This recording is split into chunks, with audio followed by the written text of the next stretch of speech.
புத்தகங்கள் வந்து புத்தகங்கள் நிறைய வாங்கி படிப்பாரு. அந்த தான் படிச்ச புத்தகம் இதெல்லாம் பயனுள்ளது அப்படின்னு சொல்லி அடுத்தவங்களுக்கு ஷேர் பண்ணுவாரு.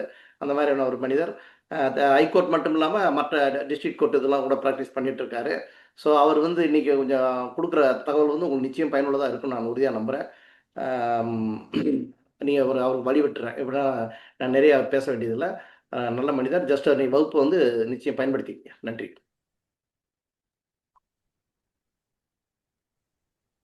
நன்றி சரவணன் சார். நன்றி. சரவணன் சார் இதை கூப்பிட்டு இந்த ஹைகோர்ட்டில் உங்களுடைய எக்ஸ்பீரியன்ஸை ஷேர் பண்ணுங்க அப்படின்னு சொன்னார். சரி, ஒரு கிளாஸ் எடுக்கலான்ட்டு நானும் ஒத்துக்கிட்டேன். குரூப்பில் பார்க்கும்போது நம்மள சப்ஸ்டியூட் டீச்சராக கூப்பிட்டுருக்காங்க போல இருக்கு, இப்போ தான் தெரியுது. ஏன் அவர் நல்ல நடராஜன் சார் ஏற்கனவே ஒன்று சொல்லியிருந்தோம் சார். ஒன்று ரெண்டு பேர் வெளியிருந்து வருவாங்கன்னு சொல்லியிருந்தோம். நம்ம ஆரம்பத்திலே சொல்லிட்டோம். இது சார் உங்களை சந்தோஷம். உங்கள்கிட்ட ஃபர்ஸ்ட்லேயே சொல்லியிருக்கேன் நான். உங்கள்கிட்ட நீங்க முத்தமிழ் செல்வகுமார், அப்புறம் ராபர்ட் சந்திரகுமார், மூணு பேர் மனசுல வச்சு தான் பேசுனேன் அதை. அதனால சப்ஸ்டிடியூட்ல என்னைக்கு தான் உங்களுக்கு ஒரு வாய்ப்பு அதில் இருக்கு. சும்மா அவங்க கிண்டல் பண்ணி சொன்னேன். புரிஞ்சுட்டேன். சார் இப்போ வந்து நான் நான் நடராஜன் சார் கிளாஸ் வந்து ஃபர்ஸ்ட் டே மட்டும் தான் அட்டன் பண்ணேன். ஸோ அவர் என்னெல்லாம் கவர் பண்ணாரு என்னன்னு எனக்கு தெரியல. பட் நான் இப்போ சொல்றது வெரி பேசிக்காகவும் இருக்கலாம். மோஸ்ட்லி அட்வொகேட்ஸ் தான் இருக்காங்கன்னு நினைக்கிறேன் குரூப்பில். ஸோ அவங்களுக்கு இது மேபி பேசிக்காக இருக்கலாம். ப்ளஸ் கொஞ்சம் new information. So 99% I think Natarajan sir நான் சொல்கிறது கவர் பண்ணியிருப்பாரு.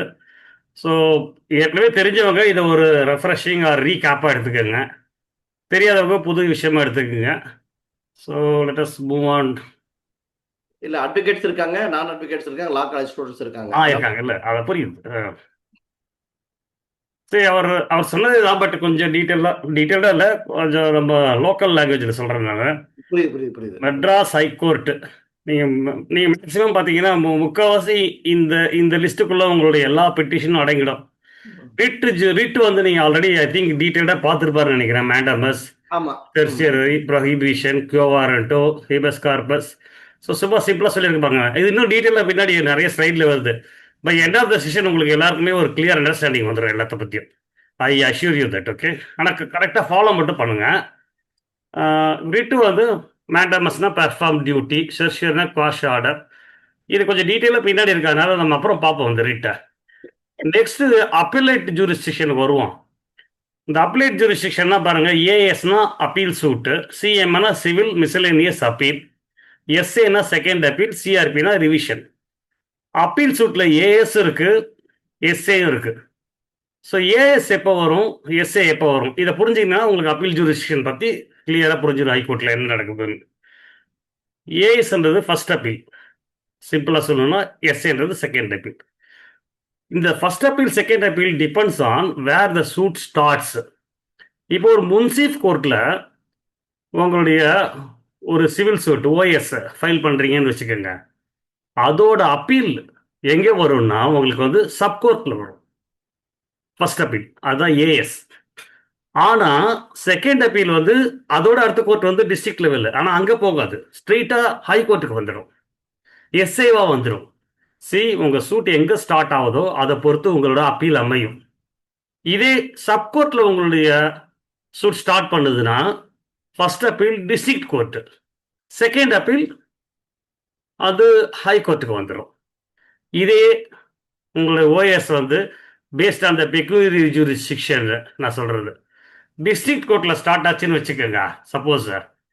ஸோ ஏஎஸ் ஃபர்ஸ்ட் அப்பீல் வந்து ஹை கோர்ட்டுக்கு வந்துடும். இப்போ சொல்லுங்க யாராவது, செகண்ட் அப்பீல் இதுக்கு எங்கே போகும்? சேட்ல யாராவது டைப் பண்ணுங்களா பார்க்கலாம். ஹைகோர்ட்ல தான் சார் வரும். ம், டிவிஷன்ல வரும் சார்.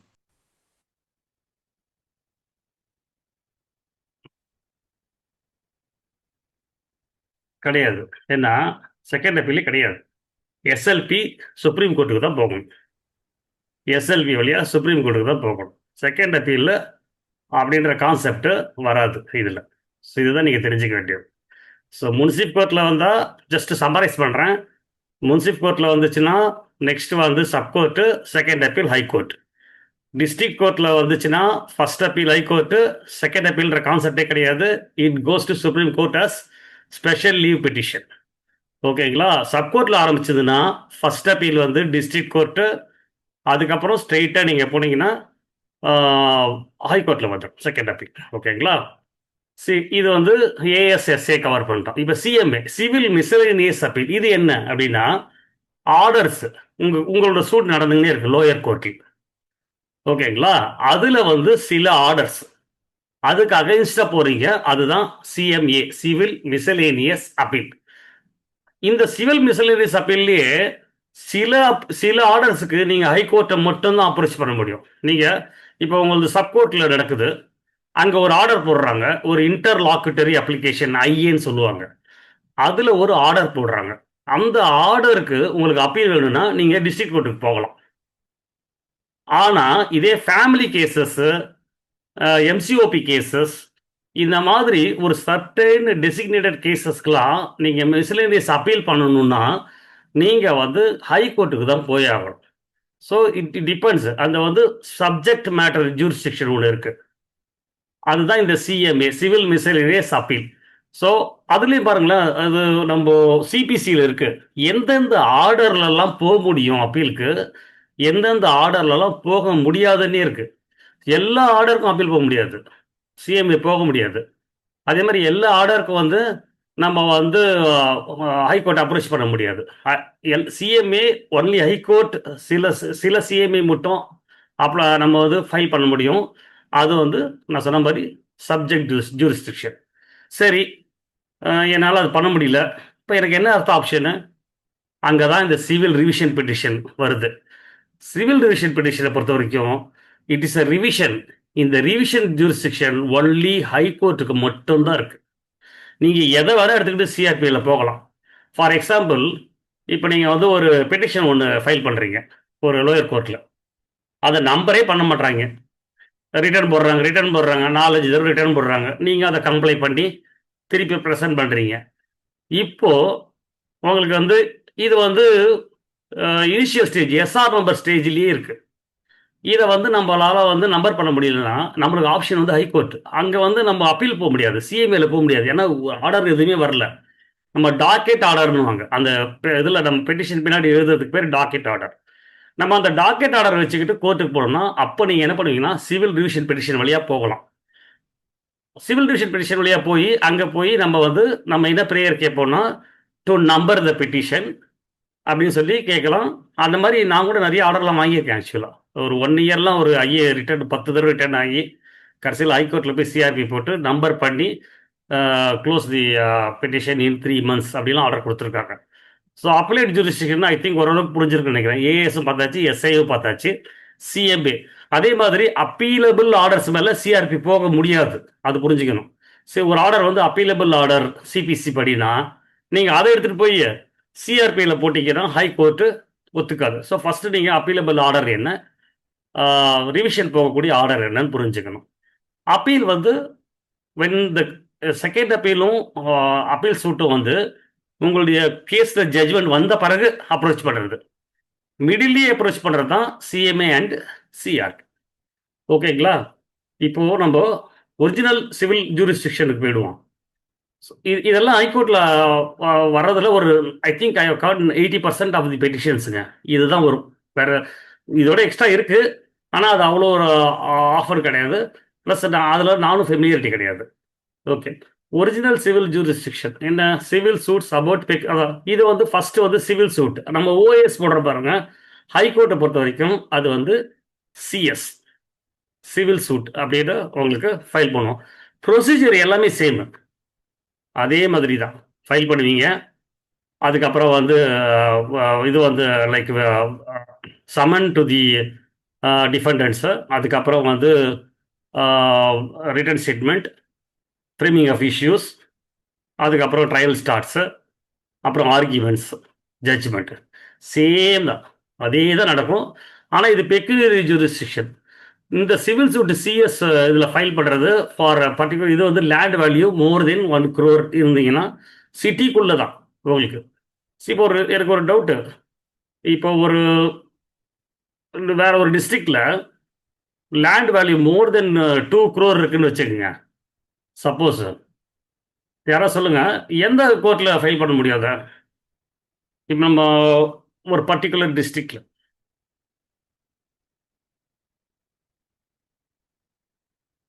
ஹலோ கேட்குறீங்களா?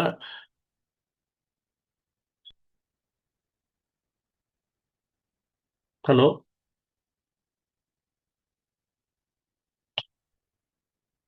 ஜி யாராவது இருக்கீங்களா? ஐயா அவங்களே அன்மியூட் பண்ணிட்டு பேசுற மாதிரி தான் செட்டிங்ஸ் இருக்குது. ஸோ நம்ம பயிற்சியாளர் கேட்கறதுக்கு நீங்க ஐயா விருப்பப்பட்ட டெரிட்டோரியல் ஜூரிஸ்டிக்ஷன்யா.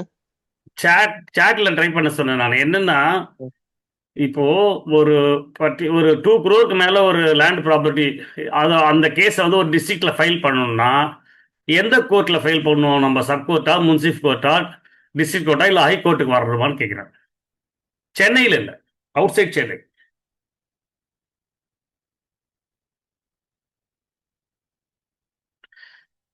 சரி, நானே சொல்லிடுறேன்ல. சிஎஸ்ஆ வந்து சிஎஸ்ஆ வந்து ஹைகோர்ட்ல ஃபைல் பண்ணலாங்க. 1 கோடி ரூபா மேல இருக்கு. அப்படிதான் எல்லாரும் நினச்சிட்டு இருக்காங்க. ஆனால் அப்படி கிடையாது. நீங்கள் ஒரு பர்டிகுலர் டிஸ்ட்ரிக்ட்ல இருக்கீங்கன்னா சென்னைக்கு மட்டும் தாங்க இந்த சிஎஸ் அப்ளிகபிள். சென்னை டிஸ்ட்ரிக்ட்குள்ள நீங்கள் வந்து இருந்து 1 கோடி ரூபாய்க்கு மேலே இருந்தால் தான் நீங்கள் வந்து you will approach the high court. ஆனால் வேறு டிஸ்ட்ரிக்ட்லலாம் எவ்வளோ அமௌண்ட்டாக இருந்தாலும் நீங்கள் டிஸ்ட்ரிக்ட் கோர்ட் தான் உங்களுக்கு ஃபைனல். அதுக்கப்புறம் அப்பீல் தான் உங்களுக்கு வந்து ஹைகோர்ட் வரும். ஸோ இந்த அண்டர்ஸ்டாண்டிங் புரிஞ்சுக்குங்க. ஸோ ஒரு டிஸ்ட்ரிக்ட் கோர்ட் தான் ஹெட் அங்கே. சென்னை சிட்டிக்குள்ளே இருக்கிற ப்ராப்பர்ட்டி, சென்னை சிட்டிக்குள்ளே இருக்கிற பெக்குனரி ஜூரிஸ்டிக்ஷன் வேல்யூ வந்து 1 crore மேலே போனால் மட்டும்தான் நீங்கள் ஹைகோர்ட்டுக்கு போகணும். அதுக்கு கம்மியாக இருந்தால் சிட்டிக்குள்ளேயே assistant city civil court, additional city civil கோர்ட்லாம் இருக்குது. அவங்க ஹேண்டில் பண்ணிப்பாங்க. அதுக்கு கம்மியாக இருந்ததுன்னா. அதுக்கு மேலே இருந்தால் தான் நீங்கள் வந்து ஹைகோர்ட்டுக்கு போகணும்.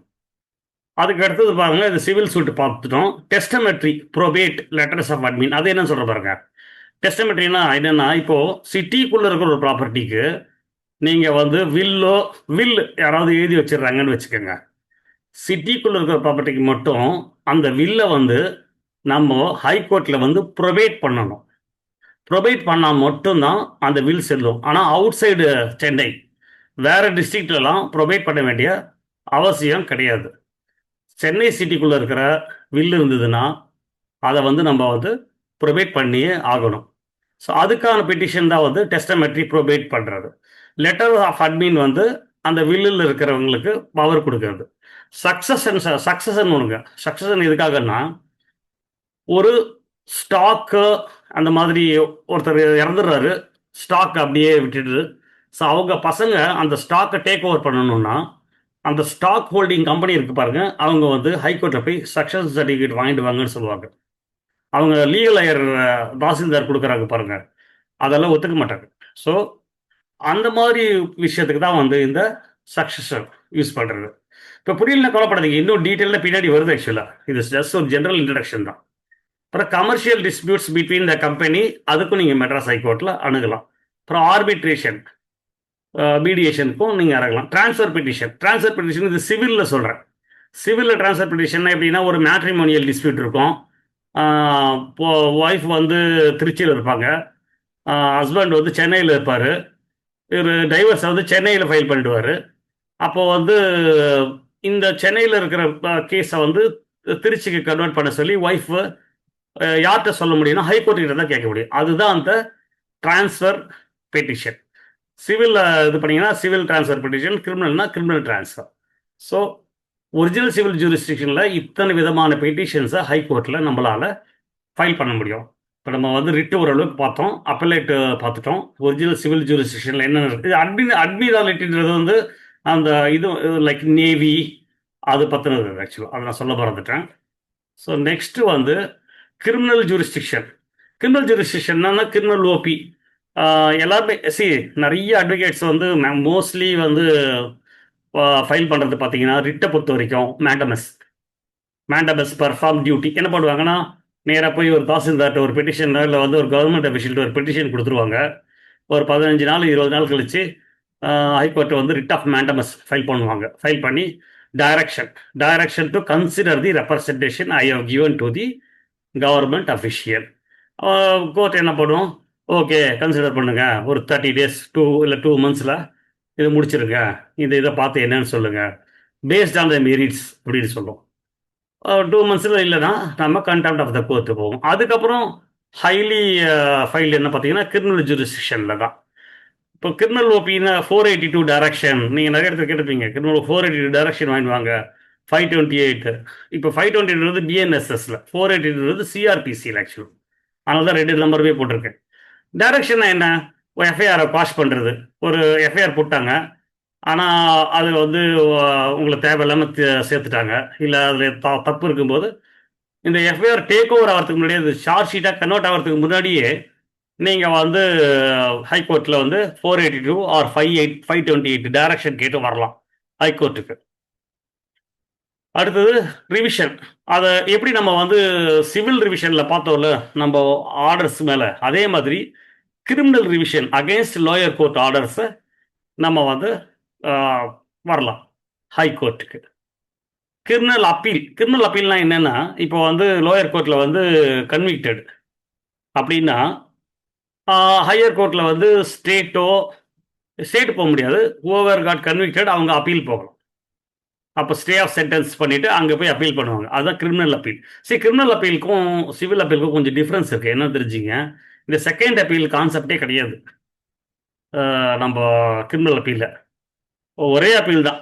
ஒரு கிரிமினல் கேஸு, அதுக்கு ஒரே அப்பீல். அடுத்தது ரிவிஷனில் தான் போய் ஆகணும். நீங்கள் அந்த கோர்ட்டு ஏதோ ப்ராப்ளமாக நீங்கள் ஹைகோர்ட் அப்ரோச் பண்ணணும்னா நீங்கள் கிரிமினல் ரிவிஷனில் தான் நீங்களால் அப்ரோச் பண்ண முடியும். அதுக்கப்புறம் பெயில் பெட்டிஷன், நார்மலாக ஆன்டிசிபேட்டரி பெயில், இல்லை வந்து ரெகுலர் பெயில், அது எல்லாமே. அது மாதிரி கிரிமினல் கோர்ட்டை வந்து ஒரு கோர்ட்லேருந்து இன்னொரு கோர்ட்டுக்கு ட்ரான்ஸ்ஃபர் பண்ணணும்னா transfer OP, TRCRL OP, TRCRL எம்பின்றது மிஸ்செலேனியஸ் பெட்டிஷன் ஃபைல் பண்ணுவீங்க.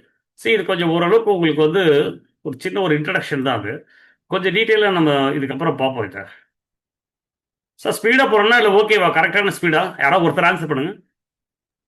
Okay sir. இது கொஞ்சம் ஸ்பீடு தான் சார், நாராஜன் சார். சரி, ஸ்லோ டவுன் படிக்கிறேன். சரிங்க, இப்போ நெக்ஸ்ட் ஸ்லைடு. இப்போ நம்ம வந்து ரிட்டு, நம்ம ரிட்டை பற்றி பேசணும். நிறைய வகையான ரிட்டு இருக்குன்ட்டு. So first writ certiorari. அதோட பர்பஸ் என்ன? அதோடைய சிம்பிள் இதில் சொல்லணும்னா குவாஷிங் தான். செர்ஷியரினாலே குவாஷிங் தான். Purpose to quash and order already passed by a lower court or officer that is illegal or exceeds their power. இதுதான் பர்பஸ். சரி, இந்த 5 பிரேயரும் ஒரு ரியல் ரிட்டிலேருந்து எடுத்தது. இதில் இருக்கிற எல்லா பிரேயருமே ரியல் ரிட்டிலேருந்து எடுத்ததுங்க. எதுக்காகனா, உங்களுக்கு எப்படிலாம் ரிட்டுக்கு போகிறாங்க, இது இல்லாமல் நிறைய பிரேயர் இருக்கு. இருந்தாலும் எதுக்கெல்லாம் போகிறாங்கன்னு உங்களுக்கு ஒரு அண்டர்ஸ்டாண்டிங் வரணுன்றதுக்காக ரியல் ரிட்டு ஜட்ஜ்மெண்ட்லேருந்து எடுத்த பிரேயர்ஸ் இது எல்லாமே. ஸோ ஃபஸ்ட்டு ப்ரேயர் பாருங்களேன். ஒரு ரிட்டு போடுறாரு ஒருத்தர். என்னதுக்கு போடுறாரு? செர்ஷியரி ரிட்டு போடுறாரு. To quash a finalised tax assessment order passed without hearing the petitioner. So ஒரு இன்கம் டேக்ஸோ இல்லை சேல்ஸ் டேக்ஸோ ஒரு ஆர்டர் கொடுத்துருக்காங்க அவங்களுக்கு அகெயின்ஸ்டா. அதை வந்து குவாஷ் பண்ணுங்க அப்படின்னு சொல்லி ஹைகோர்ட்டுக்கு வராரு ரிட்டு எடுத்துக்கிட்டு. வந்து என்ன சொல்கிறாருன்னா, என்ன கேட்காமையே வித்தவுட் ஹியரிங் த பெட்டிஷனர் இந்த கவர்மெண்ட் அஃபிஷியல் ஆர்டர் பாஸ் பண்ணிட்டாரு, அதை குவாஷ் பண்ணுங்க. இது ஒரு டைப் ஆஃப் அ பிரேயர்.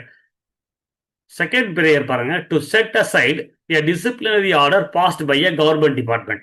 ஒரு கவர்மெண்ட் டிபார்ட்மெண்ட்ல இருக்க வந்து ஒருத்தர் மேல டிசிப்ளினரி ஆர்டர் இஷ்யூ பண்ணி ஆக்ஷன் எடுத்து அவருக்கு ஆர்டர் பாஸ் பண்ணிட்டாங்க.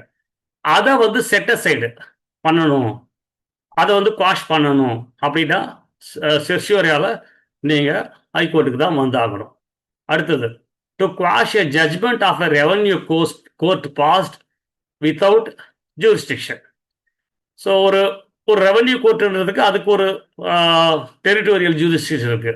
சப்போஸ் அதை விட்டு வெளியில் வந்து அதுக்கு சம்மந்தம் இல்லாத ஒரு ஜூரிஸ்டிக்ஷனுக்கு ஏதாவது ஆர்டர் பாஸ் பண்ணியிருந்தா அதை குவாஷ் பண்ணுறதுக்கு செர்ஷியரி வழியாக நீங்கள் வந்து ஹைகோர்ட்டுக்கு வருவீங்க. 4வது பிரேயர் பாருங்க. To cancel a building demolition notice issued in violation of local laws. ஒரு கார்பரேஷன்லையோ இல்லை முனிசிபாலிட்டிலையோ உங்களுக்கு ஒரு ஆர்டர் கொடுக்குறாங்க, நீங்கள் இது வந்து பில்டிங் டெமாலிஷன் பண்ணணும், வயலேஷன் ஆஃப் லோக்கல் லாஸில் இருக்கீங்க. அந்த ஆர்டர் நீங்கள் குவாஷ் பண்ணணும்னா நீங்கள் ஹைகோர்ட்டை தான் அப்ரோச் பண்ணணும் த்ரூ செர்ஷியரி. 5வது prayer. To quash a selection list issued by a public service commission due to procedural errors. ஒரு பப்ளிக் சர்வீஸ் கமிஷன் வந்து சிலருக்கு வேற எல்லாம் போட்டு ஒரு ஆர்டர் போட்டாங்க. ஆனால் அந்த ஆர்டரையே குவாஷ் பண்ணணும், ஏன்னா ப்ரொசீஜரல் எரர்ஸ் இருக்குது, அவங்க சரியான வழிமுறைகளை பின்பற்றவில்லை. அப்படின்னும் போது நீங்கள் வந்து செர்ஷுவரி வழியாக வந்து வாஷ் பண்ணுறதுக்கு அப்ரோச் பண்ணுவீங்க. ஸோ ஒரு செர்ஷுவரியை எப்படி யூஸ் பண்ணிக்கிறோன்றதை காட்டுறதுக்காக தான் இத்தனை ப்ரேயர் உங்களுக்கு நான் எக்ஸ்பிளைன் பண்ணுறேன். நார்மலாக வந்து பார்த்தீங்கன்னா செர்ஷுவரி வந்து against government orders, lower court ஆர்டர்ஸாக இருக்கும். ஆனால் அதை ப்ரைவேட்டும் சேர்க்க முடியுமா அப்படின்னு கேட்டால் ரிட் ஒன்லி ஃபார் கவர்மெண்ட் சொல்கிறோம். ஆனால் இன்டெரக்டாக சேர்க்கலாம். எப்படின்னா எக்ஸாம்பிளுக்கு இப்போ ஒரு ஸ்கூலில் ஒரு ப்ராப்ளம்னு வச்சுக்கேன். ஏதோ ஒரு ஸ்கூலில் ஒரு ப்ராப்ளம். ஸ்கூல் வந்து ப்ரைவேட்டு. ஆனால் it reports to board, educational board. So நீங்கள் ரிட்டு போடும்போது என்ன பண்ணுவோம்னா எஜுகேஷனல் போர்டை போட்டுட்டு அந்த ஸ்கூலையும் சேர்த்துருவாங்க. சேர்த்துட்டு என்ன பண்ணுவாங்கன்னா ப்ரேயரில் to direct the first respondent to instruct the second respondent to do so and so. So இன்டைரக்டாக கொண்டு வந்துடுவாங்க ப்ரைவேட் பார்ட்டியை உள்ள. நீங்கள் டைரெக்டாக ரிட்டு வந்து ப்ரைவேட் பார்ட்டியை உள்ளே கொண்டு வர முடியாது. ஸோ அதுக்கு என்ன பண்ணுவாங்கன்னா அதோடைய பர்டிகுலர் அத்தாரிட்டி யார், ஒரு ப்ரைவேட் பார்ட்டியோட ஏதாவது ஒரு கவர்மெண்ட் அத்தாரிட்டி இருக்கும், அவங்க ரிப்போர்ட்டிங்கோ இல்லை ஃபைலிங்கோ, அவங்கள உள்ளே கொண்டு வந்து ஃபர்தராக ப்ரைவேட் பார்ட்டி உள்ளே கொண்டு வந்துடுவாங்க. So this way first respondent செகண்ட் ரெஸ்பாண்டன்ட்டுக்கு இன்ஸ்ட்ரக்ஷன் கொடுக்கறதுக்கு கோர்ட்டுக்கிட்ட டைரக்ஷன் கேட்டு. ஸோ செர்ஷுவரி ஐ திங்க் ஓரளவுக்கு புரிஞ்சிருக்குன்னு நினைக்கிறேன். நெக்ஸ்ட் ரிட்டை பார்ப்போம். ப்ரொஹிபிஷன் ஒரு டைப் ஆஃப் ரிட் இருக்கு. அதில் என்ன, to stop a lower court or officer before they pass an order preventing them from proceeding with case they have no right to hear. So ஒருத்தர் stop பண்ணுறது அப்படியே stay பண்ணுறது. First அதில் ஒரு prayer பாருங்க. To prohibit a lower civil court from continuing a trial that is already barred by law. இல்லாத ஒரு சட்டத்தை வச்சுக்கிட்டு இப்போ ஐடி ஆக்ட் 66 அதை எடுத்துட்டாங்க. அதை பேஸ் பண்ணி பேர்டு பை லா இருக்கும்போது அதை பேஸ் பண்ணி ஏதாவது ஒரு கேஸ் நடக்குது, அதை வந்து கம்ப்ளீட்டாக ஸ்டாப் பண்ணணும், ஸ்டே பண்ணணும் அப்படின்னா you can approach the high court by prohibition, writ of prohibition. அடுத்தது to stop a departmental enquiry where the officer in charge is biased. ஒரு ஆஃபீஸர் வந்து ஒரு டிசிப்ளினரி ஆக்ஷன்லையோ இல்லை இதுலேயோ வந்து ஒரு டிபார்ட்மெண்டல் என்கொயரி நடத்துறாரு, ஆனால் அவர் வந்து சில காரணங்களால் பயாஸ்டாக இருக்கிறார், ஒருதலை பட்சமாக இருக்கிறாருன்னு வச்சுக்கோங்க. அப்போ நீங்கள் வந்து you can approach to stop that enquiry completely because he is biased அப்படின்னு. பாருங்க, செர்ஷுவரிக்கு இதுக்கும் நிறைய டிஃப்ரென்ஸ் இருக்குது. அதில் குவாஷ், இதில் டு ஸ்டே, ரெண்டுத்துக்குமே. அதில் வந்து கம்ப்ளீட்டாக குவாஷ் பண்ணுறது ஆர்டரை, ப்ராஹிபிஷனில் டு ஸ்டே. அடுத்தது to prevent a quasi judicial tribunal from hearing a matter that belongs to a different state. So ஒரு ட்ரிபுனல் வேற ஏதோ ஒரு ஸ்டேட்டோடைய இதை எடுத்துக்கிட்டு அவங்களுக்கு சம்மந்தம் இல்லாமல் பண்ணிக்கிட்டு இருந்தாங்கன்னா அதை ஸ்டே பண்ணணும்னா நீங்கள் ப்ரொஹிபிஷன் வழியாக போவீங்க ஹைகோர்ட்டுக்கு. Next to restrain a municipal officer from acting on a notice that is still at appeal. இப்போ நீங்கள் ஒரு அப்பீல் போட்டிருக்கீங்க, அந்த அப்பீல் வந்து பெண்டிங்கில் இருக்குது ஹைகோர்ட்டில். ஒரு பில்டிங்கை வந்து இடிக்கணும்னு சொல்லிட்டு வச்சுப்போம். அந்த அப்பீல் பெண்டிங்கில் இருக்கும்போதே முனிசிபல் ஆஃபீஸர் என்ன பண்ணுறாரு, இடிக்கிறதுக்கு வராரு இடத்த. அப்போ வந்து நீங்கள் வந்து உங்களுக்கு ரைட் ஆப்ஷன் வந்து ப்ரொஹிபிஷன் வழியாக ஹைகோர்ட் ரிட்டு போட்டு ஸ்டாப் பண்ணலாம். ஏன்னா to stop till because the appeal is still under consideration. So அது முடிகிற வரைக்கும் எதுவும் பண்ணக்கூடாது அப்படின்ற ஒரு ஆர்டர் வாங்கிறதுக்கு யூ வில் அப்ரோச். தேர்ட் ஒன்று, இதாக very common mandamus, the commanding writ. அது என்ன, force a public officer or body to perform a legal duty they are refusing to do. நீங்கள் வந்து லீகல் டியூட்டியை செய்யாத ஆஃபீஸருக்கு அதை செய்ய சொல்லி கமாண்ட் பண்ணுறது, அதுதான் மேண்டமஸ்.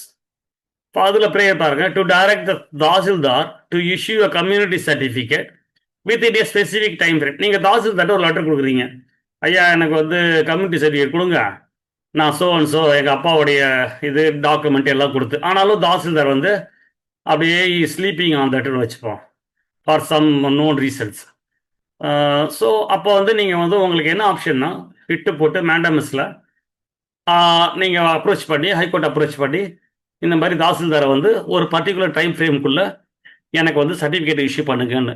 ஸோ இப்படி ரிட்டு போடும்போது ஆனால் அங்கே வந்து நீங்கள் வந்து காப்பி ஆஃப் த தாசில்தாருக்கு நீங்கள் என்ன ஃபைல் பண்ணீங்களோ அதோடைய அக்னாலேஜ்மெண்ட்டு, நீங்கள் ஆர்பிடியில் அனுப்பிச்சிருந்தீங்கன்னா அதோட அக்னாலேஜ்மெண்ட்டு, அந்த மாதிரி சப்போர்ட்டிங் டாக்குமெண்ட்ஸ் எல்லாம் நீங்கள் ஃபைல் பண்ணணும் ரிட்டு போடும்போது. மேண்டமஸ் போடும்போதோ சரி, எந்த ரிட்டு போடும்போதும் உங்களுக்கு ப்ராப்பர் அக்னாலேஜ்டு டாக்குமெண்ட் இருக்கணும். இல்லைன்னா ரிட்டு ஸ்டார்டிங் ஸ்டேஜ்லேயே வந்து ரிஜெக்ட் ஆகிடும், நம்பரே ஆகாது ஆக்சுவலாக. சரி, அடுத்தது பார்ப்போம். Du command the police to register and FIR when they refuse to C, இது வந்து கிரிமினல் ரிட்டு. சரி, ரெண்டு வழி இருக்குது. நீங்கள் மேண்டமஸ் வழியாகவும் போகலாம். அதே நேரத்தில் டைரக்ஷன் 482 கிரிமினல் டைரக்ஷன் ஒன்று சொன்ன பாருங்க, கோர்ட்டை செய்ய வைக்கலாம்னு சொல்லிட்டு, அது போலவும் எஃப்ஐஆர் ரிஜிஸ்டர் பண்ணுறதுக்கு நீங்கள் போகலாம். அடுத்தது, to order a university to declare a students withheld exam results.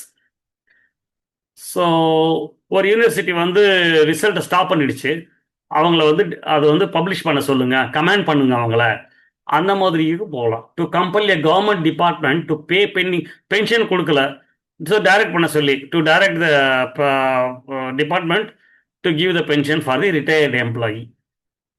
அப்புறம் வந்து ஒரு டேஞ்சரஸ் ரோடு இருக்குது, அது முனிசிபாலிட்டி கிட்ட ஃபிக்ஸ் பண்ண சொல்லி டைரக்ட் பண்ணலாம். ஸோ மேண்டமஸ்னா the court will direct the government employees.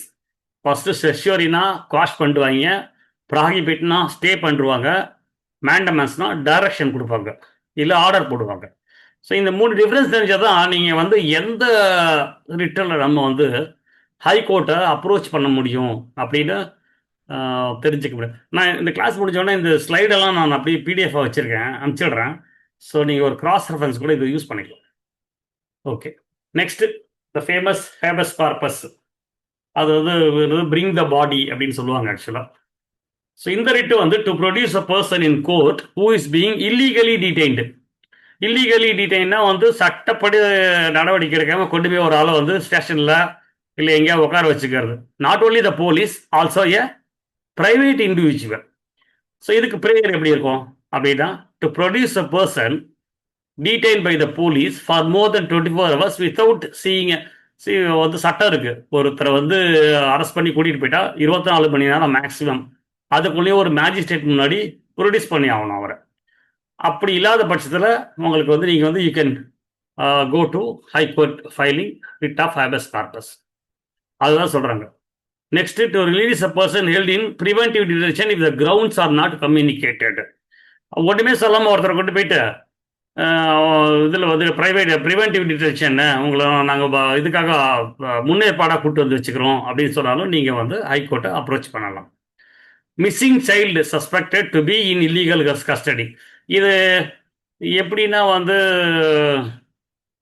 ஒரு குழந்தைய காணோம், ஆனால் அவங்க அப்பா அம்மாவுக்கு இது ஆக்சுவலாக ஹேபஸ் கார்பஸ் அப்பா அம்மாவே போடுறாங்க.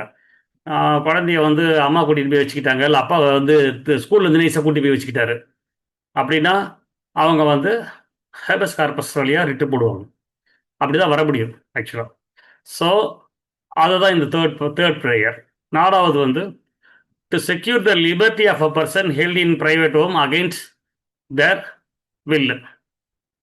ஒருத்தரை வந்து ஒரு இதில் அடைச்சி வச்சிருக்கிறது ப்ரைவேட் ஹோமில், அகெயின்ஸ்ட் அவங்களுடைய அனுமதி இல்லாமல்.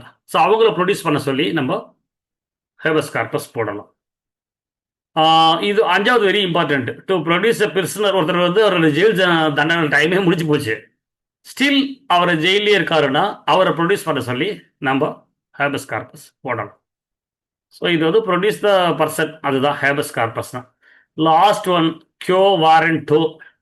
க்யோ வாரண்டோ த அத்தாரிட்டி. க்யோ வாரண்டானா டைரெக்டாக கேட்கறது கவர்மெண்ட் ஆஃபீஸர், எந்த அத்தாரிட்டியில் வந்து நீ அதை பண்ண, உனக்கு என்ன ரைட்ஸ் இருக்குன்னு நீ இதை பண்ணன்னு கேட்கறது, அதுதான் வந்து quo warranto. To ask a person holding a public office by what authority are you here and remove them if they are unqualified. So first one, to remove a person appointed as a vice chancellor who does not meet. சரி, அவர் வந்து ஒரு PhD படிச்சிருக்கணும், அவர் வந்து இவ்வளோ years of educational experience இருக்கணும் அப்படிலாம் இருக்குது வச்சுக்கோங்க. அதெல்லாம் இல்லாமல் ஒருத்தரை வந்து அப்பாயின்ட் பண்ணிட்டாங்கன்னா you can question and you can remove. அதுதான் சொல்கிறேன், remove a person appointed as vice chancellor who does not meet the statutory qualifications. Second பேர் பாருங்க, to challenge the appointment of a government consultant who did not follow the official tender process. So ஒரு tender process follow பண்ணாமல் ஒரு கவர்மெண்ட்டுக்கு ஒரு consultant வந்து இதெல்லாம் சமீபத்தில் நடந்தது. இதெல்லாம் ஆக்சுவலாக இது எல்லாத்துக்குமே அகேன்ஸ்ட் ரிட்டு போட்டிருக்காங்க. ஒரு ப்ராப்பர் டெண்டர் ப்ராசஸ் இல்லாமல் ஒரு கன்சல்டண்ட்டை வச்சு பார்க் டெவலப் பண்ணுறேன், அது டெவலப் பண்ணுறேன்ட்டு சில கவர்மெண்ட் பண்ணுறாங்க. ஸோ அதை பேஸ் பண்ண ரிட்டு தான் இது. To declare a public office vacant because the holder has reached retirement age but refuses to leave. So அதுக்கும் அப்ரோச் பண்ணலாம். ஒரு பப்ளிக் ஆஃபீஸ் இருக்குது, அவர் 60 வயசோட அதை விட்டு போயிடணும். ஆனால் அது போகாமல் அவர் அங்கேயே உட்காந்துக்கிட்டு ரெஃப்யூஸ் பண்ணுறாருன்னு வச்சுக்கோங்க, அதை வேக்கண்ட்டாக நம்ம வந்து டிக்ளேர் பண்ண சொல்லி கோவாரண்டரில் போகலாம். And what authority you are staying in that ஆஃபீஸ்ன்னு அர்த்தம். அதுக்காக தான் கோவாரண்டரில் போகிறாங்க.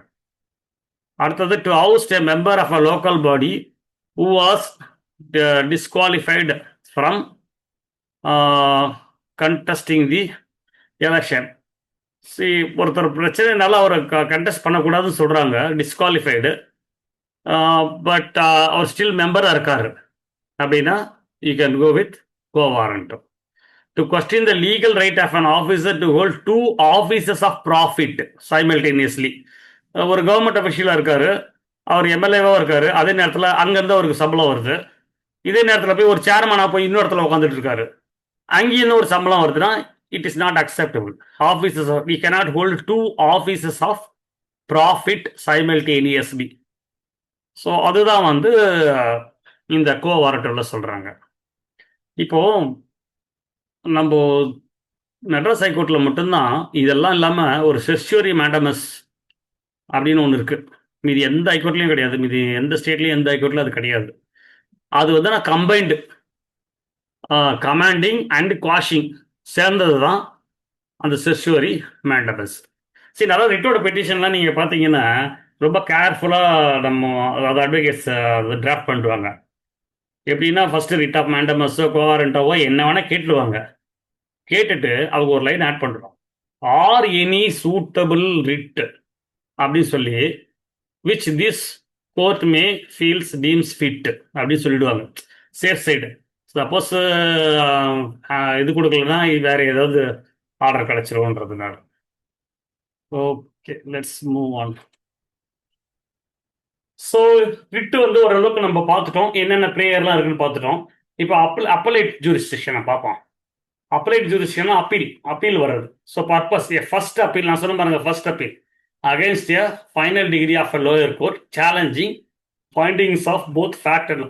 ஃபர்ஸ்ட் அப்பீல வந்து ஃபேக்ட் லாவும் பண்ணலாம், ஆனால் செகண்ட் அப்பீலில் மட்டும் மிஸ்டேக் ஆஃப் லா இருந்தால் மட்டும்தான் நீங்கள் அப்ரோச் பண்ண முடியும் கோர்ட்டையே.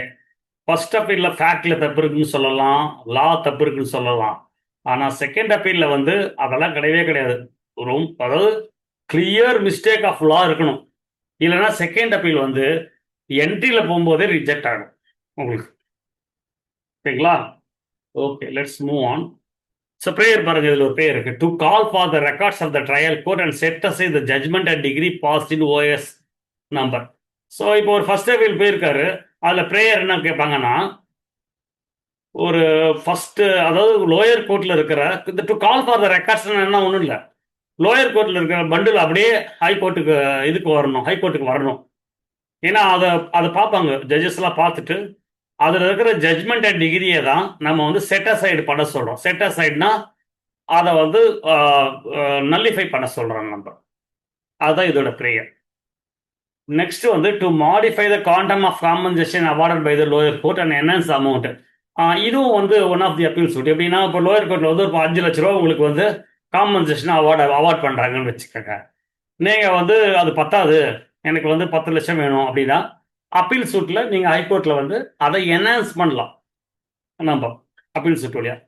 அதே மாதிரி வந்து இப்போது மெயின்டெனன்ஸ் கேஸ்லாம் ஆர்டர் போடுறாங்க பாருங்க. சரி, இது நாட் ரிலேட்டட் டு திஸ், இருந்தாலும் சொல்கிறேன். சரி, இங்கே சிஎம்ஏ வரும்போது அதை சொல்கிறேன் நான். ஓகே, இப்போது 3வது ப்ரேயர் பாருங்க.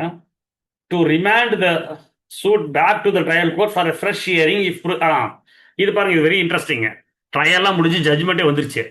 அப்பீல் சூட்டில் போய் சொல்கிறது அங்கே ட்ரையல் ஒழுங்காகவே நடக்கலை, ப்ரொசீஜரல் எரர்ஸ்லாம் நிறைய நடந்துருச்சு, இந்த ப்ரொசீஜர்லாம் ஃபாலோ பண்ணல, அட்வொகேட் கமிஷனர் கொடுத்த ரிப்போர்ட் எல்லாம் நாங்கள் குப்பையில் போட்டாங்க, அது சரியா பார்க்கல, கோர்ட் சரியா பார்க்கல, இந்த இடத்துல வந்து தப்பு நடந்துச்சு, சூட்டே அதாவது சர்வே நம்பரே தப்பு, அந்த மாதிரி பிளண்டர் மேஜர் பிளண்டர் பண்ணியிருந்தாங்கன்னா நீங்க வந்து திருப்பி ட்ரையலை ஸ்டார்ட் பண்ண சொல்லி சொல்லலாம் அப்பீல் சூட்ல, to remand the suit back to the trial court for a fresh hearing if procedure errors are found.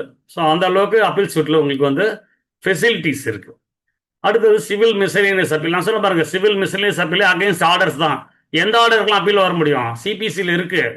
I think order section order 43 நினைக்கிறேன், செக்ஷன் மறந்து போயிடுச்சு. ஸோ அதில் வந்து நீங்கள் பார்த்தீங்கன்னா அப்பீலபிள் ஆர்டர்ஸ்லேயே இருக்கும். அந்த ஆர்டர்ஸ் மட்டும் தாங்க நீங்கள் அப்பீல் வர முடியும். மற்ற ஆர்டருக்குலாம் நீங்கள் வந்து ஹைகோர்ட்டுக்கு வரணும்னா நான் சொன்ன மாதிரி சிவில் டிவிஷனில் தான் வர முடியும். எதுக்கு வேணால் சிவில் டிவிஷன் போடலாம் ஆக்சுவலாக. Civil miscellaneous appeal an appeal against a specific interim order, இதில் சொல்கிறாங்க பாருங்க, against specific interim order not the final judgment passed during the ongoing case proceedings. So prayer 1 to set aside the order of temporary injunction passed by the lower court. நீங்கள் வந்து ஒரு permanent injunction கேட்டு lower கோர்ட்டில் apply பண்ணிடுறீங்க. எப்பவுமே permanent injunction கேட்கும்போது temporary injunction சேர்த்து தான் போடுவாங்க. ஃபர்ஸ்ட் இயரிங்லேயே டெம்பரரி இன்ஜெக்ஷன் ஆர்டர் எடுத்துட்டு வச்சுக்கோங்க. உங்களை ஆப்போசிட்டை கேட்காமையே எக்ஸ்பர்ட்டிலே ஆர்டர் பண்ணலாம். If the matter is very critical, கோர்ட்டால் அதை பண்ண முடியும் ஆக்சுவலாக.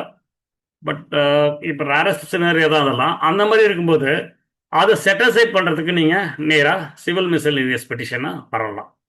அடுத்தது to issue a direction allowing the petitioner to amend their original plaint. ஒரு பிளைண்ட்டை வந்து மாற்றுறதுக்கு நீங்கள் வந்து பெட்டிஷன் போடுறீங்க, amendment of plaint, lower court அதை வந்து டிஸ்மிஸ் பண்ணிடுது.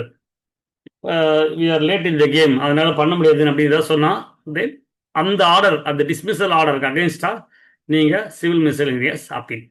சரி, இந்த சிவில் மிஸ்செலேனியஸ் அப்பீலே நீங்கள் வந்து எந்த கோர்ட்டில் இருக்கீங்க உங்கள் கேஸுன்றதை பொறுத்து தான். டைரெக்டாக நீங்கள் வந்து ஹைகோர்ட்டுக்கு வர முடியாது. சிவில் மிஸ்செலேனியஸ் அப்பீல் நீங்கள் டிஸ்ட்ரிக்ட் கோர்ட்டில் இருந்தீங்கன்னா ஓகே, மிஸ்செலேனியஸ் அப்பீல் ஹைகோர்ட்டுக்கு வந்துடும். அதே நீங்கள் வந்து சப்கோர்ட்டில் இருந்தீங்கன்னா உங்களுக்கு டிஸ்ட்ரிக்ட் கோர்ட் தான் அப்பீல். அதே நீங்கள் வந்து முன்சிபோர்ட்டில் இருந்தால் உங்களுக்கு சப்கோர்ட் தான் அப்பீல். So it depends. ஆனால் சில subject matters like maintenance order ஆகுது ஒரு ஒய்ஃபுக்கு, அதை வந்து இன்னும் இன்க்ரீஸ் பண்ணி தரணும்னு நினச்சாங்கன்னா அவங்க ஹைகோர்ட்டுக்கு தான் போய் ஆகணும். எந்த கோர்ட்டில் சப்கோர்ட்டில் தான் ஆர்டர் ஆகுதுன்னு வச்சிங்கன்னா ஃபேமிலி கேஸஸ் வந்து சப்கோர்ட்டில் தான் நடக்குது அதர் டிஸ்ட்ரிக்ஸில். ஒன்லி டெசிக்னேட்டட் ஃபேமிலி கோர்ட்ஸ் வந்து சிட்டியில் தான் இருக்குது, லைக் சென்னை அங்கே. பட் அவுட் சைடில் பார்த்தீங்கன்னா உங்களுக்கு வந்து ஃபேமிலி கோர்ட்டில் வந்து ஃபேமிலி கோர்ட் வந்து நத்திங் பட் சப்கோர்ட் தான். ஸோ அங்கே உங்களுக்கு ஏதாவது மெயின்டெனன்ஸ் ஆர்டர் ஆகி அதை இன்க்ரீஸ் பண்ணணும்னு நினச்சா நீங்கள் ஹைகோர்ட்டுக்கு தான் வரணும். அதே நேரத்தில் அதை ரெடியூஸ் பண்ணணும்னு நினச்சாலும் ஹைகோர்ட்டுக்கு தான் வரணும். ஹஸ்பண்ட் வந்து ரொம்ப ஓவராக கேட்குறாங்க காசு, என்கிட்ட அவ்வளோ இல்லை, நான் லோன் கட்டிட்டு கஷ்டத்தில் இருக்கேன்னா அதுக்கும் வந்து ஹைகோர்ட்டுக்கு தான் வரணும். Subject matter. ஸோ சிஎம்ஏ ஒரு ஒரு ஒரு லிட்டில் கன்ஃபியூசிங் இது, அதை நீங்கள் ஒர்க் பண்ண உங்களுக்கு தெரிஞ்சிடும். Okay, next let's move on. Second appeal. Second அப்பீலும் சொன்ன பாருங்க, ஹைகோர்ட்டுக்கு செகண்ட் அப்பீல் வரணும்னா கண்டிப்பாக வந்து சப்கோர்ட்டில் ஃபைல் பண்ணியிருந்தால் மட்டும்தான் செகண்ட் அப்பீலுக்கு உங்களுக்கு ஹைகோர்ட்டுக்கு வரும். இல்லைன்னா செகண்ட் அப்பீல் வரவே வராது, நடுவிலே முடிஞ்சிடும். சரி, second appeal against a first appeal degree from a district court strictly limited to substantial, strictly limited to substantial questions of law. Strictly limited, ரொம்ப ஃபாஸ்ட்டாக முடிச்சிருவாங்க. 3 monthக்குள்ளே உங்களுக்கு கேஸ் முடிஞ்சு போயிடும் செகண்ட் அப்பீல்லாம். So prayer 1 to set aside the concurrent finding of fact of the 2 lower courts on the specific substantial question of law raised. சரி, lower கோர்ட்லேயே first appeal file பண்ண ட்ரையல் கோர்ட்லேயும் இதாகிடுச்சு, ஆப்போசிட்டாக வந்திருக்கு. அப்புறம் ஃபர்ஸ்ட் அப்பீல்லையும் ஆப்போசிட்டாக வந்திருக்கு ஜட்ஜ்மெண்ட்டு. அதுக்கப்புறம் இங்கே வந்திருக்காங்க எதுக்காக? To set aside the concurrent finding of fact of the 2. 2 பேருமே கன்கரண்ட்டாக ஒரே தீர்ப்பை தான் சொல்லியிருக்காங்க. அதுக்கு அகேன்ஸ்டாக வரும்போது second appeal you come to the high court. அதுக்கப்புறம் to restore the original decree passed by the trial court by revising the first appellate court's decision. First court என்ன, ட்ரையல் கோர்ட் என்ன சொல்லுது? இவருக்கு பிளைன்டிஃப்க்கு சாதகமாக தீர்ப்பு வந்துடுது. இப்போ first appeal let us think that சப்கோர்ட்டில் ஆரம்பிக்குது கேஸ்ன்னு வச்சுப்போம். இப்போ சப்கோர்ட்டுக்கு அடுத்தது டிஸ்ட்ரிக்ட் கோர்ட். டிஸ்ட்ரிக்ட் கோர்ட் தான் ஃபர்ஸ்ட் அப்பீல். ஃபர்ஸ்ட் அப்பீல் என்ன ஆயிடுது? இவருக்கு டிஃபெண்டன்ட்டுக்கு சாதகமாக தீர்ப்பு வந்துடுது. இப்போ இவர் என்ன பண்றாரு, இவருக்கு செகண்ட் அப்பீல் எங்க இருக்கு, ஆல்ரெடி டிஸ்ட்ரிக்ட் கோர்ட் லெவல்ல இருக்கிறாரு. இவருக்கு அடுத்த வழி நேரா ஹைகோர்ட் தான். ஸோ ஹைகோர்ட்டுக்கு போறாரு. ஹைகோர்ட்ல போய் என்ன கேட்கிறாரு, to restore the original decree passed by the trial court. So original decree சொன்ன ட்ரையல் கோர்ட் சொன்ன டிகிரி அப்படியே ரெஸ்டோர் பண்ணிக்கங்க by reversing the first appellate's court decision. அதே மாதிரி ஃபர்ஸ்ட் அப்பலேட் வந்து சொன்ன கோர்ட் டெசிஷனை ரிவர்ஸ் பண்ணிடுங்க அப்படின்னு கேட்குறாங்க இந்த ப்ரேயரில். இந்த மாதிரி கேட்குறாங்க ப்ரேயர். ஸோ இந்த மாதிரி விஷயம்லாம் நீங்கள் வந்து செகண்ட் அப்பீல் இந்த high court. Next, to declare the interpretation of section of the act by the lower appellate court as erroneous. So பாருங்க, சப்ஸ்டான்ஷியல் கொஸ்டின் ஆஃப் லா. ஒரு செக்ஷனை வந்து லோயர் கோர்ட் வந்து வேற மாதிரி புரிஞ்சுக்கிட்டு எனக்கு ஆப்போசிட்டா தீர்ப்பு கொடுத்துருச்சு, ஆனா இந்த செக்ஷனை இப்படிதான் புரிஞ்சுக்கணும் அப்படின்னு நீங்க வந்து ஒரு சப்ஸ்டான்ஷியல் கொஸ்டின் ஆஃப் லா. சரி, அந்த இன்டர்பிரிட்டேஷன் ஆஃப் இந்த லா இருக்கு பாருங்க, அது வந்து ஒரு காலகட்டத்துக்கு மாறும். சில ஜட்ஜு அது வேற மாதிரி பார்ப்பாங்க ஒருத்தர். ஸோ பேஸ்ட் ஆன் தட் அந்த கொஸ்டின் ஆஃப் லால போகணும்னா நீங்க வந்து செகண்ட் அப்பீலுக்கு you can go for. Next, to dismiss the suit filed by the plaintiff as it barred by the principle of res judicata. ஒரு தடவை என்ன பண்ண இதை வந்துட்டு ஃபைல் பண்ணதே திருப்பி ஃபைல் பண்ணி ரெண்டு ஒரே காஸ் ஆஃப் ஆக்ஷன், ரெண்டு தீர்ப்பு வாங்கி வச்சிருக்காங்க. அந்த மாதிரி தான் இருக்கும்போது you can go and dismiss the suit filed by the plaintiff. Next, civil revision petition. நான் சொன்ன பாருங்க, ஆர்டர் சிஎம்ஏ சிபிசியில் என்னென்னக்கெல்லாம் ஆர்டருக்கு போக முடியும்னு சொல்லியிருக்கு, அதெல்லாம் இல்லை, வழியே இல்லை அப்படின்னும் போது சிஆர்பி போடலாம். சிஆர்பிலனா வந்து அதாவது சிஆர்பி போகலாம் ஹைகோர்ட்டுக்கு, but valid reason and change of circumstance அந்த மாதிரி ஏதாவது வேலிட் பாயிண்ட் இருக்கணும். இல்லைன்னா அங்கேயும் போய் அட்மிஷன்லேயே ரிஜெக்ட் தான் ஆகும், ஆக்சுவலி டிஸ்மிஸ் தான் ஆகும். சரி, நெக்ஸ்ட் பார்ப்போம். A supervisory power of the high court to check if a lower court acted within its jurisdiction and followed proper procedure rather than challenge the merits of the decision. அதை சொன்ன பாருங்க, ஒரு petition போடுறீங்க, நம்பரே பண்ண மாட்டேறீங்க, 1 இயரா அது ரிட்டர்ன் எடுத்து பண்ணிட்டு இருக்கீங்க. இப்போ யார்கிட்ட தான் போகிறது, நம்ம இவங்கள்ட்ட அதே கோர்ட்டில் கொடுக்குறோம், அதே ஜட்ஜு தான் இருக்காங்க, ரிட்டர்ன் போடுறாங்க, ஒரு தடவை ஒரு ரீசன் சொல்கிறாங்க. ஸோ அந்த டைமில் சிவில் ரிவிஷன் பெட்டிஷன் போட்டு நீங்கள் நேராக கோர்ட்டுக்கு போயிட்டு ஹைகோர்ட்டில் வந்து ஒரு டைரக்ஷன் வாங்கலாம், சிவில் ரிவிஷன் பெட்டிஷன் போட்டு to number and dispose the petition அப்படின்னு சொல்லிட்டு. Direction to the subordinate court exercise jurisdiction where it has erroneously refused to do so. So ஒரு இடத்துல வந்து ஒரு ஜூரிஸ்டிக்ஷன் இப்போ வந்து 151 சிபிசி ஒரு இது ஆக்சுவலி நடந்திருக்கு. ஒரு சிம்பிள் எக்ஸாம்பிள், அது ஒரு அட்வொகேட் கமிஷனர் கொடுத்த ரிப்போர்ட்டில் வந்து கொஞ்சம் டைமென்ஷன்ஸ்லாம் ப்ராப்ளம் வந்துருச்சு. ஸோ அதில் வந்து கிளாரிஃபிகேஷன் கேட்டபோது இல்லை ஒன்ஸ் ஃபைல்டுன்னா நீங்கள் அப்ஜெக்ஷன்னு வேற ஒரு ப்ரொசீஜரை கோர்ட் சொன்னபோது, so they approach high court and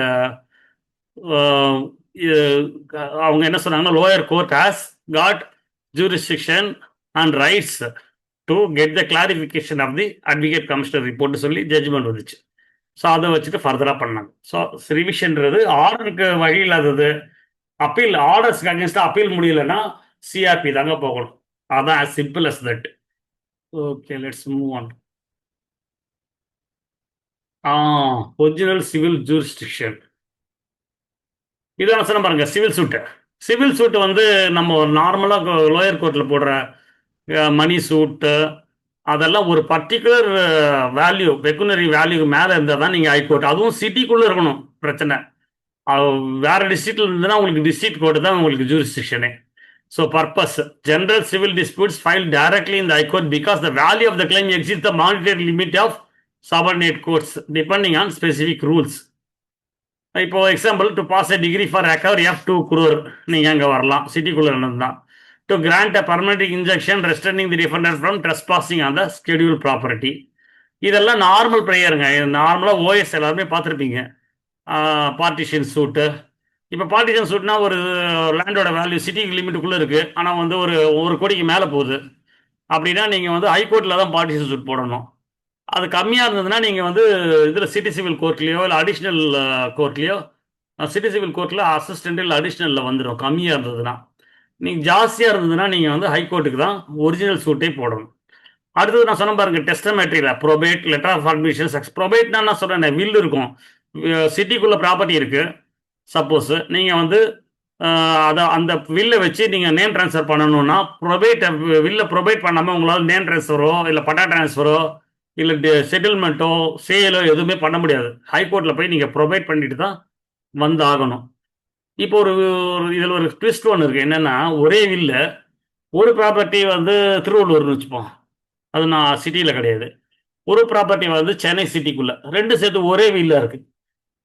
so out side Chennai provide பண்ண வேணாம்னு சொல்லிட்டேன், சிட்டிக்குள்ளே ப்ரொவைட் பண்ணணும்னு சொல்லியிருக்கேன். இப்போ ப்ரொவைட் பண்ணணுமா வேண்டாமான்னா, ஒரு ப்ராப்பர்ட்டி சிட்டிக்குள்ளே இருக்கிறது அதில் லிஸ்ட் ஆகிட்டா கூட நீங்கள் ப்ரொவைட் பண்ணியே தீரணும். ஓகேங்களா? Next letter of administration.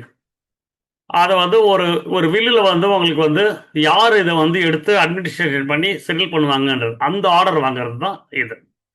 Next prayer to revoke the grant of ப்ரிபோட்.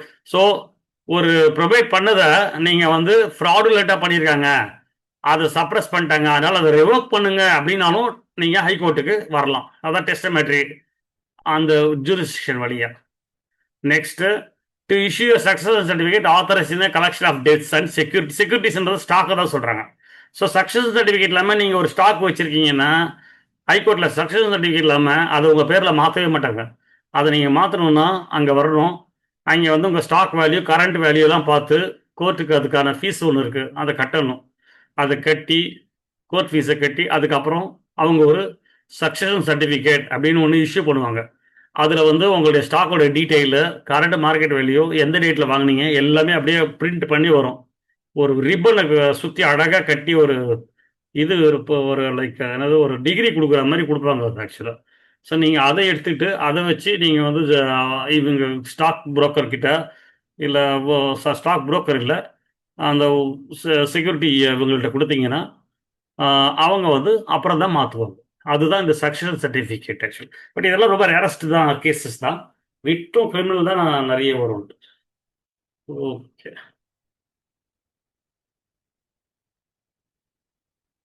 ஒரு 2 minutes ஒரு செகண்ட் தண்ணி குடிச்சுக்கிறேன்.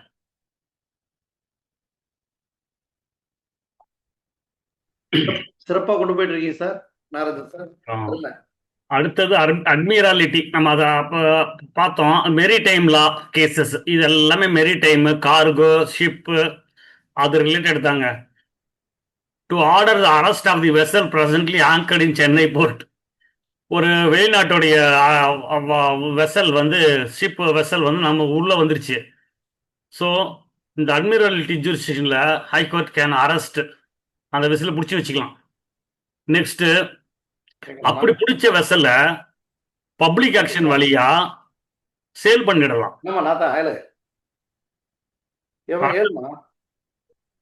Sir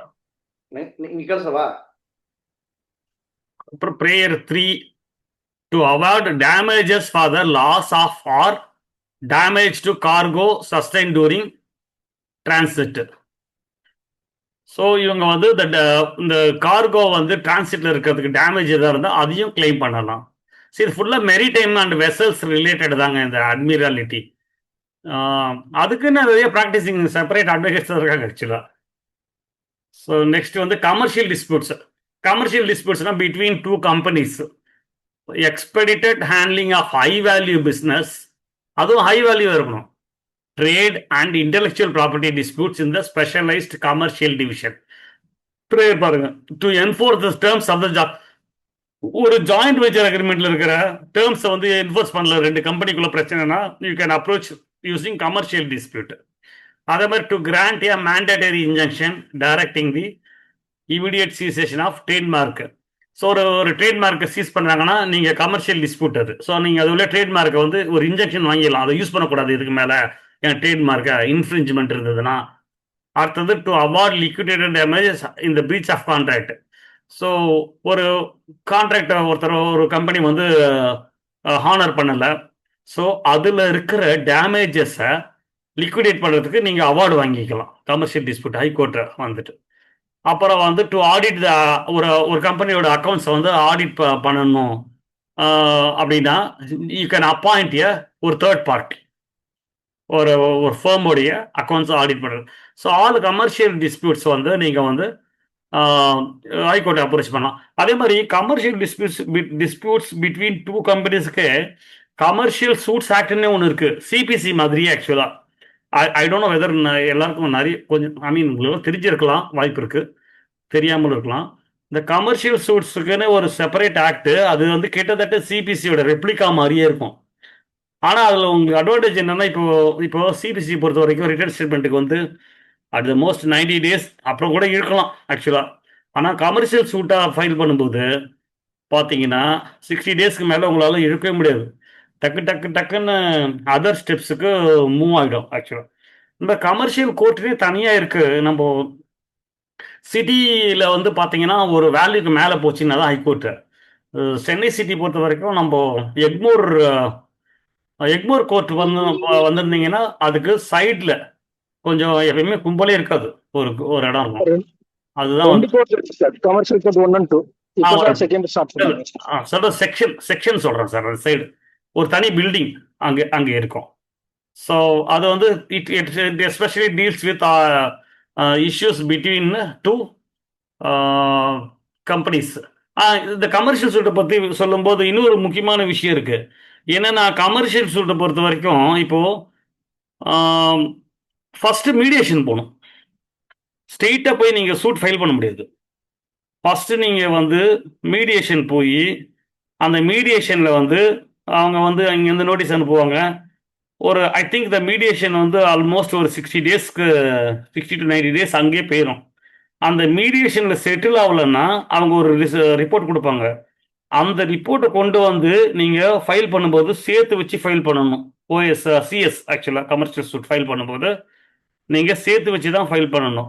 so first mediation based on the mediation report success ஆயிடுச்சுன்னா சார், மீடியேஷன் சக்ஸஸ் ஆயிடுச்சுன்னா அவ்வளோதான், அங்கேயே எண்ட் ஆகிடும்.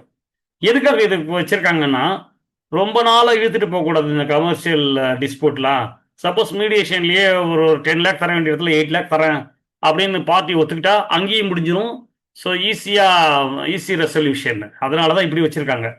பட் மீடியேஷன் தான் ஃபஸ்ட்டு போகும். இது எங்கே இருக்குன்னா அந்த கமர்ஷியல் ஆக்டில் இருக்குது. அதில் சொல்லியிருக்காங்க என்ன எப்படி இது பண்ணணும். சரி, there is a slight variation in the process flow.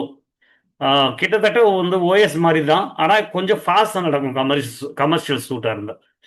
ஓகேங்களா? So let us move on. அடுத்தது arbitration out of court arbitration proceedings. So இது என்னென்னலாம் பண்ண முடியும்னா, to appoint a sole arbitrator to adjudicate the disputes between the parties. Arbitration act படி வர அதில் இருக்கிற செக்ஷன்ஸ் எல்லாமே இதில் அப்ளிகபிள். ஃபஸ்ட்டு வந்து ஒரு சோல் ஆர்பிட்ரேட்டரை வந்து அப்பாயிண்ட் பண்ணுறதுக்கு நீங்கள் அப்ளை பண்ணலாம், பெட்டிஷன் போடலாம். To grant interim protection to secure the amount in dispute. So ஒரு அக்கௌண்ட்டை லாக் பண்ணலாம், சில வந்து சீஸ் பண்ணலாம். அதற்கான prayer 3 to set aside the arbitration award dated so under section 35 due to procedure. ஒரு ஆர்பிட்ரேஷன் அவார்டு வந்துருச்சு, அது செட் அசைட் பண்ணணும்னா கூட நீங்கள் ஹைகோர்ட்டில் ஆர்பிட்ரேஷன் ஓபி போடலாம். அப்புறம் to recognise and enforce the foreign arbitration award as a decree of this court. ஒரு ஃபாரின் ஆர்பிட்ரேஷன் அவார்டு இருந்தால் அதை டிகிரி ஆஃப் திஸ் கோர்ட்டாக சொல்லி ரெக்கக்னைஸ் பண்ண சொல்லி அதை எக்ஸிக்யூட் பண்ணுறதுக்கும் நீங்கள் வந்து இதில் வந்து ஆர்பிட்ரேஷன் ஓபி போடலாம். 5th prayer to lift the stay on enforcement of the award after the expiry of challenging period. So ஒரு சேலஞ்சிங் பீரியட் முடிஞ்ச பிறகு கூட ஒரு ஸ்டே இருக்குன்னா ஒரு அவார்டை என்ஃபோர்ஸ் பண்ண முடியாமல் அதை நீங்கள் லிஃப்ட் பண்ணி அவார்டை என்ஃபோர்ஸ் பண்ணுறதுக்கான பெட்டிஷனும் போடலாம். ஆர்பிட்ரேஷன் ஆனால் ரொம்ப ஹை வேல்யூங்க. நம்ம லைக் 10 crore 20 crore 100 crore அந்த மாதிரி ஹை வேல்யூ தான் வந்து மேக்ஸிமம் வந்து ஹைகோர்ட்டில் ஆர்பிட்ரேஷனுக்கு வருது. Next transfer petition. நான் சொன்ன பாருங்க, ட்ரான்ஸ்ஃபர் பெட்டிஷனை ஒரு சிட்டிசிவில் ஒரு கோர்ட்டில் இருந்து இன்னொரு கோர்ட்டுக்கு மாற்றுறது. இல்லை இந்த ஜட்ஜி எனக்கு வந்து ஃபேவராக இருக்க மாட்டார், அவர் வந்து ஒரு மாதிரி இதாக இருக்காருன்னா அடுத்த கோர்ட்டுக்கு மாற்றுறது. So to move a case from one subordinate court to another or to the high court itself for the sake of convenience or justice. First, to withdraw the suit pending in subcourt Madurai and transfer the same to City Civil Court Chennai. So அவர் வந்து இங்கே move ஆகிருக்கலாம், இல்லை due to some technical டிஃபிகல்ட்டிஸை move பண்ணுறது. அப்புறம் transfer the divorce proceedings currently ongoing in Tirunelveli to the family court in Coimbatore for the convenience of wife or petitioner. So அவங்க 2 பேரில் யாரோ ஒருத்தர் கன்வீனியண்ட்டாக அங்கே இருந்தால் நல்லாயிருக்கும், ஒரு ஜாப் மாறி போயிருக்கலாம், இல்லை அவங்களோட நேட்டிவே அங்கே இருக்கலாம். ஸோ அந்த மாதிரி எல்லாம் நீங்கள் ஹைகோர்ட்டு தான் அப்ரோச் பண்ண முடியும். அடுத்தது to withdraw the specific appeal suit pending in the district court to the file of the high court for the disposal along with connected SA. ஒரு அப்பீல் சூட் பெண்டிங்கில் இருக்குது, ஒரு எஸ்ஏவும் பெண்டிங் இருக்குது. ஸோ இது 2த்தையும் கம்பைன் பண்ணி ஹைகோர்ட்லேயே நடத்தணும்னா நீங்கள் வந்து அது போடலாம், ட்ரான்ஸ்ஃபர் போடலாம். To stay all further proceedings the லோக்கர் பெண்டிங் த இப்போ வந்து ஒரு ட்ரான்ஸ்ஃபர் பெட்டிஷன் போட்டிருக்கீங்க, ஆனால் வந்து இந்த ட்ரான்ஸ்ஃபர் பெட்டிஷன் முடிகிற வரைக்கும் லோயர் கோர்ட்டில் எந்த ஆக்ஷனுமோ இல்லை எந்த ஆக்டிவிட்டியும் நடக்கக்கூடாது அப்படின்னா நீங்கள் அந்த மாதிரி பண்ணலாம். ஆக்சுவலாக இதில் ஒரு சரி, நம்ம ஹைகோர்ட்டை பற்றி நல்லதாக பேசியிருந்துருக்கோம், சில விஷயங்கள்லாம் இருக்குது. என்னென்னு சொல்கிறேன் பாருங்களேன். I think we need to discuss that also before going further. இப்போது ஹைகோர்ட்டில் வந்து ஒரு பெரிய ப்ராப்ளம் என்னென்னா, நீங்கள் ஃபைல் பண்ணுறீங்க, லிஸ்ட்டில் வரும், உங்களுக்கு அட்மிஷன் ஆகிடுது உங்களுடைய பெட்டிஷனை. ரெஸ்பாண்ட் அதாவது என்னன்னா போஸ்ட் ஆஃப்டர் 4 வீக்ஸ் அப்படின்னு சொல்லிடுவாங்க. இந்த 4 வீக்ஸ் கழித்து கரெக்டாக வருமானதே டவுட்டு தான். அதுக்கப்புறம் வந்து நம்ம வந்து அதை ஃபாலோ அப் பண்ணி லைக் ஸ்லிப் வாங்கிட்டு போய் ஜட்ஜிக்கிட்ட இருந்து கொடுத்து, இல்லைன்னா வந்து ரெஜிஸ்டரில் ஒரு லெட்டர் கொடுத்து, அது நம்ம லிஸ்ட்டில் திருப்பி எடுத்துன்னு வரதுக்குள்ள நம்மளுக்கு போதுன்னு ஆகிடும். இது இல்லைன்னா சம்டைம்ஸ் என்ன சொல்லுவாங்கன்னா, இதுக்கு முன்னாடி இதே மாதிரி பெட்டிஷன்ஸ் பெண்டிங்கில் இருக்கு, ஸோ அந்த ஆர்டரில் இது வரும் அப்படின்றாங்க. இதில் என்ன அட்வான்டேஜ்னா, யாரோ ஒருத்தர் என்ன பண்ணுவாங்க, நடுவில் ஸ்டே வாங்கிடுவாங்க. நம்மளுக்கு ஆப்போசிட் பார்ட்டி யாரோ ஒருத்தர் ஒரு ஸ்டே வாங்கிடுவாங்க. அந்த ஸ்டேவை நம்ம வந்து வெக்கேட் பண்ணுறதுக்குள்ள இந்த மாதிரி காண போயிடுது திடீர்னு. அப்புறம் திடீர்னு அதுவும் என்னென்னா முதல் நாள் நைட்டு தான் ஒரு லிஸ்ட்டே உங்களுக்கு. நம்மளுக்கு அந்த கேஸ் என்னன்னு மறந்து போயிருக்கோம். ஆக்சுவலாக திடீர்னு பார்த்தீங்கன்னா நைட்டு எஸ்எம்எஸ் வரும், நாளைக்கு உங்கள் கேஸ் லிஸ்ட் ஆகிருக்குன்ட்டு. ஸோ அதனால நான் என்ன பண்ணணும்னா, ஒரு ஹைகோர்ட் கேஸ் வந்தாலே முதல்ல என்ன பண்ணணும், நம்ம ஒரு பேப்பரில் நம்மளுக்கு புரிகிற மாதிரி எல்லாம் டைப் பண்ணி ஃபேக்ட்ஸு, ஈவெண்ட்ஸு, நம்ம என்ன கீயாக பேச போகிறோம், எந்த டேட் அண்ட் டைமு எல்லாமே நம்மளுக்கு புரிகிற மாதிரி ஒரு 1 பேஜ் ரெக்கார்டு மாதிரி பண்ணி, அதை பார்த்த உடனே நம்மளுக்கு அப்படியே வந்துடணும் எல்லாமே. இது இது இது இந்த கேஸ் தான், இதுதான் என் விஷயம், இதுதான் என் ஃபேக்ட்ஸு, இதுதான் போனால் நம்ம பேச போகிறோம், இல்லை இதுதான் நம்ம ஃபைல் பண்ண போகிறோம், ரெக்கார்ட் பண்ணி வச்சிடணும், உள்ள பண்டிலில் வச்சிடணும். வச்சுட்டு ஸோ என்னைக்கு கூப்பிட்டாலும் எடுத்து பார்த்தோம். இப்போ நம்ம திடீர்னு பார்த்தீங்கன்னா அப்போ தான் நம்ம ஒரு மானாமதுரைக்கும் திருச்சிக்கு போயின்னு இருப்போம், அப்போ தான் மெசேஜ் வரும், நாளைக்கு உங்கள் ஃபைல் உங்கள் கேஸ் லிஸ்ட் ஆகுதுன்னு சொல்லிட்டு. அப்போது ஸோ ஃப்ரெண்ட்ஸ் யாராவது அதை கூப்பிட்டு அப்பியர் ஆக சொல்லி அவுட் ஆஃப் ஸ்டேஷன் அப்படி சொன்னால் ஒத்துட்டு என்ன பண்ணுறாங்க, ஃபார் ஃபைனல் டிஸ்போசல்னு போட்டு விட்ருவாங்க. அடுத்த தடவை வரலன்னா அவன் டிஸ்மிஸ் பண்ணிடுவோன்ற மாதிரி. ஸோ அடுத்த தடவை அந்த டேட்டில் வருமா அப்படின்னு பார்த்தா சம்டைம்ஸ் வந்துடும், சில நேரம் வரவே வராது. அதுக்கப்புறம் திடீர்னு ஒரு நாள் வந்து நிற்கும். ஸோ இந்த மாதிரி இந்த டைமில் இப்போ லோயர் கோர்ட்டில் உங்களுக்கு அந்த ப்ராப்ளம் கிடையாது. நெக்ஸ்ட் மந்த் 15th அப்படின்னா நெக்ஸ்ட் மந்த் 15th நீங்கள் போனீங்கன்னா லிஸ்ட்டில் இருக்கும். அங்கே ஒரு ப்ராப்ளம் என்னென்னா, ஓஎஸில் சில எல்லா கோர்ட்லையும் சொல்ல முடியாது, டிஸ்ட்ரிக்ட் சைடில் வந்து இப்போ ஃபாஸ்ட்டாக மூவ் ஆகும் ரிட்டர்ன் ஸ்டேட்மெண்ட் போடுற வரைக்கும். போயிட்டு ட்ரையல் ஸ்டார்ட்ஸ்ன்னு சொல்லும்போது நாட் இன் லிஸ்ட் அப்படின்னு சொல்லி ஒரு ஸ்டேட்டஸில் போட்டுருவாங்க. போட்டுட்டு ஸோ இயர் வைஸாக வந்துகிட்டு இருக்கு, பெண்டிங் இருக்குது இதுக்கு முன்னாடி இயர் வைஸாக.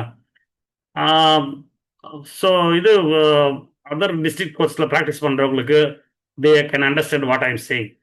ஸோ அந்த மாதிரி அங்கேயும் ஒரு ஸ்ட்ரக் ஆஃப் ஆகி நிற்கும். அதுக்கப்புறம் நம்ம ஏதாவது லெட்டர் கொடுத்து அதை கொடுத்து லிஸ்ட்டில் கொண்டு வரணும். ஸோ ஹைகோர்ட் ப்ராக்டிஸ் வந்து வெரி குட். ஆனால் இந்த ஒரு சின்ன விஷயம் என்னென்னா, முதல் நாள் தான் தெரியறதுனால நம்மளுக்கு 100% நம்மளுக்கு வந்து அந்த கேஸை நல்லா படிச்சிருந்துருக்கணும், நம்மளுக்கு டீட்டெயில் தெரியணும், நம்ம ஒரு ஃபிங்கர் டிப்பில் வச்சுருக்கணும், இல்லை நம்ம ஒரு நம்மளுக்கு புரிகிற மாதிரி ஒரு நோட்ஸ் எல்லா பண்டில்லையும் வச்சுருக்கணும். ஸோ நாளைக்கு வருதுன்னா டக்குன்னு அதை எடுத்து பார்த்தோம்னா 100% நம்மளுக்கு என்ன பேச போகிறோம். ஏன்னா கோர்ட்டில் போனோடனே ஜட்ஜு வந்து எந்த டேட் என்ன, அந்த டேட்டில் என்ன வந்தது, எவ்வளோ அமௌண்ட் வந்துச்சு, இது என்ன வந்துச்சு, இப்படி தான் கேட்பாங்க. அந்த கீ ஃபிகர்ஸும் அத்தாரிட்டிஸு அதெல்லாம் நம்ம பக்காவாக ஒரு பிரிண்ட் அவுட்டோ இல்லை கையில் எழுதியோ நம்ம ஃபஸ்ட் பேப்பரை வச்சுக்கிட்டோன்னா நம்மளுக்கு சடனாக வந்துட்டா கூட நம்ம அப்ரோச் பண்ணுறதுக்கு கொஞ்சம் ஈஸியாக இருக்கும். Okay, let's move on. இப்போ நம்ம கிரிமினல் ஜூரிஸ்டிக்ஷன் வந்துட்டோம். Almost I think this is the last jurisdiction. நான் சொன்ன மாதிரி தான் கிரிமினல் ஜூரிஸ்டிக்ஷனில் என்னெல்லாம் பண்ணலாம்னா பாருங்க, under section 528 of BNSS, 482 of CrPC. இதில் என்னென்ன ப்ரேயர்லாம் பாருங்க. First invoke the inherent power of high court, FIR quash பண்ணலாம், சார்ஜ் ஷீட்டை கூட குவாஷ் பண்ணலாம், ஆன்கோயிங் கிரிமினல் ப்ரொசீடிங்கை ஸ்டாப் பண்ணலாம். ஃபர்ஸ்ட் பாருங்க, to call for the records in crime number and quash the FIR. So இது வந்து எஃப்ஐஆர் குவாஷ் பண்ணுறதுக்கு கால் ஃபார் த ரெக்கார்ட்ஸ் அப்படின்னா லோயர் கோர்ட்டில் இவங்க எஃப்ஐஆர் ஃபைல் பண்ணியிருப்பாங்க, அதுங்க வந்து ரெக்கார்டர்ஸ் கேட்டு குவாஷ் பண்ணுறது. Next to set aside the charge sheet file by the police. Set aside பண்ணணும்னா என்ன, சார்ஜ் ஷீட்டு தப்பு, அதில் இருக்கிற செக்ஷன்ஸ். சரி, சார்ஜ் ஷீட்டு எஃப்ஐஆருக்கும் சார்ஜ் ஷீட்டுக்கும் நிறைய டிஃபரன்ஸ் இருக்கும். எஃப்ஐஆரில் இல்லாத செக்ஷன்லாம் பார்ப்பாங்க. இப்போ 506 போடுறாங்கன்னு வச்சுக்கோங்க, பழைய இதில். இப்போ புது நம்பர் தெரியல. 506 வந்து உங்களுக்கு பார்த்தீங்கன்னா வந்து பெயிலபிள், 506(1) வந்து பெயிலபிள், நான் காக்னிசபிள். ஆனால் 506(2) வந்து பார்த்தீங்கன்னா நான் பெயிலபிள், காக்னிசபிள். அது வந்து 7 இயர்ஸ் இன்னமும் வந்துடும் உங்களுக்கு. அதனால என்ன பண்ணுவாங்க, போலீஸ் என்ன பண்ணுவாங்க, ஃபைல் பண்ணும்போது பார்ப்பாங்க, ஓ இதில் வந்து 506(2) அட்ராக்ட் ஆகுது, நம்ம வந்து தப்பாக போட்டுட்டோன்ற மாதிரி. சில நேரத்தில் உண்மையாகவே அட்ராக்ட் ஆகும், அதனால போட்டுருவாங்க. சில நேரத்தில் ஆப்போசிட் ஆள் கொஞ்சம் இதாக இருந்தாங்கன்னா அந்த மாதிரி போடுறதும் நடந்திருக்கு. ஸோ இந்த மாதிரி டைமில் நம்மளுக்கு வந்து நியாயம் வேணும்னா நம்மளுக்கு வந்து ஒரே இடம் வந்து ஹைகோர்ட் தான். அங்கே போய் நம்ம எக்ஸ்பிளைன் பண்ணலாம். நீ பாருங்க, எஃப்ஐஆரில் இப்படி போட்டிருக்காங்க, சார்ஜ் ஷீட்டில் இப்படி போட்டிருக்காங்க, தட் இஸ் அ டிஃப்ரென்ஸ், இந்த டிஃப்ரென்ஸ் இஸ் நாட் அக்செப்டபிள் அது அப்படின்னு சொல்லி, ஸோ குவாஷ் பண்ணுங்க, இல்லை ஃபர்தர் இன்வெஸ்டிகேஷன் பண்ணுங்க அப்படின்னு சொல்லி போகலாம். அடுத்தது to stay all further proceedings in the lower court pending the disposal. நீங்கள் ஒரு குவாஷ் பெட்டிஷன் போடுறீங்க, அதே நேரத்தில் அங்கே என்ன பண்ணுவாங்க, உங்களுக்கு வாரண்ட் போட்டு விட்ருவாங்க, ஆள் வரது இல்லைட்டு. ஸோ இந்த குவாஷ் பெட்டிஷன் முடிகிற வரைக்கும் அங்கே எதுவுமே பண்ணக்கூடாது அப்படின்னு ஒரு டைரக்ஷன் வாங்கலாம் நீங்கள் கிரிமினல் ஓபியில்.